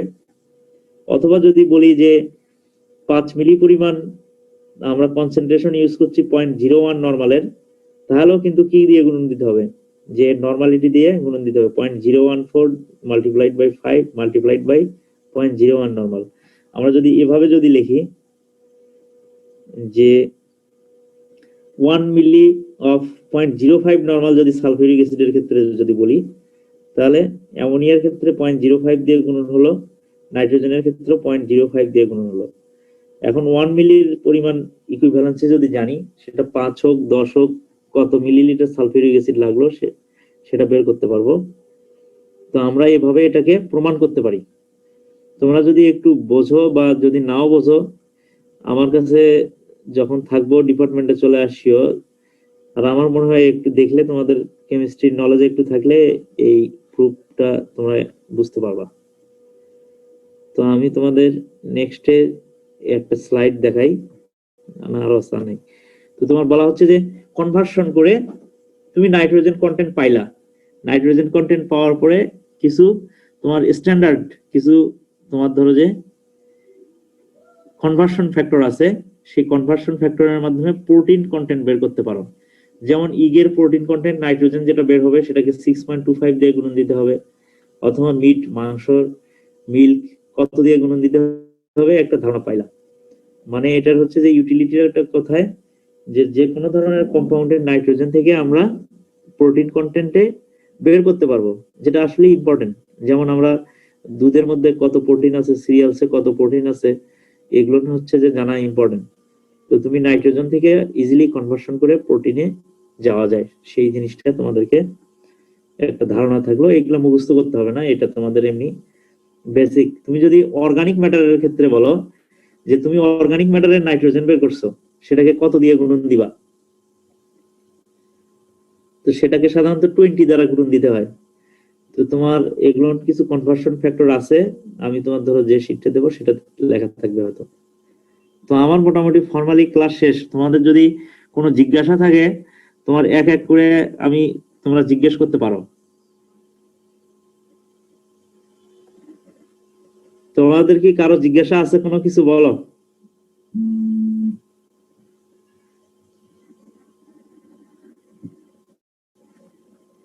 তোমরা কি শুনতে পাচ্ছ? জি স্যার, তোমাদের কি কোনো কোশ্চেন আছে? স্যার আপাতত নেই। আচ্ছা, অন্যরা কেউ কোশ্চেন নেই? তোমরা সব বুঝলা না? স্যার 1 ঘন্টা আগে যে কি বুঝছি ভুলে গেছি। পরীক্ষা দিতে পারেন আবার বলো তো দেখি। স্যার লাস্টের দিকে যে কনভার্সন গুলো পড়ালেন, তো এগুলো না না না, তোমার ওগুলা তো মুখস্থ করার কিছু নাই। ওগুলা তোমার ধরো যে ওগুলো পড়ার দরকার নাই, ওগুলো কনভার্সন পরীক্ষায় দিব না।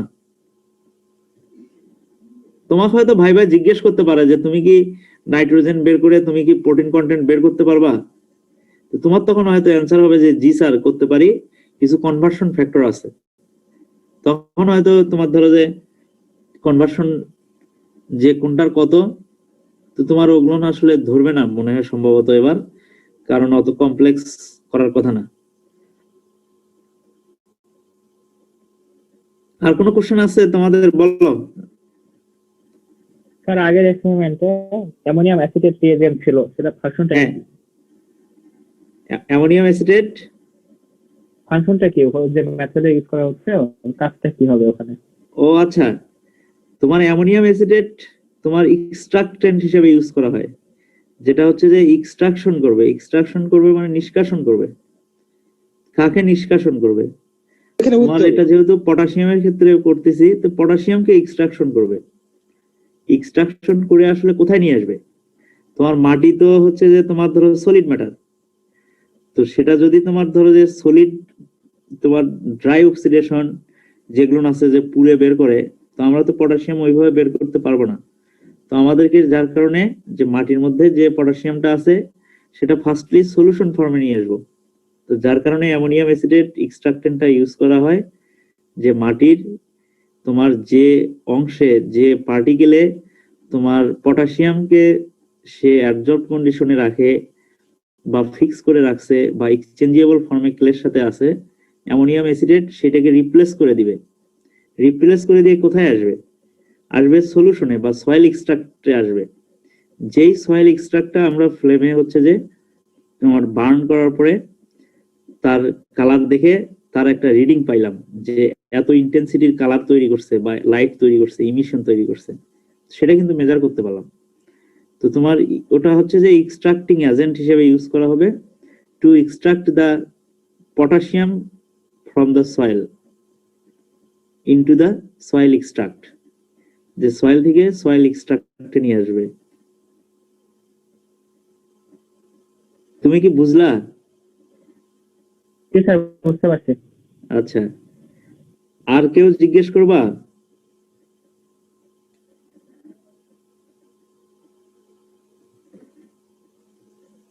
আচ্ছা, তোমরা জিজ্ঞেস করবা কিনা বলো, না করলেও সমস্যা নাই। তোমার ধরো যে এভাবে তো লং টাইম ক্লাস নেওয়া হলো, তোমাদেরও হচ্ছে কনসেন্ট্রেশন থাকে কিনা আমি জানি না, তারপরে তোমরা যদি উইলিংলি করো সেটা সমস্যা নেই।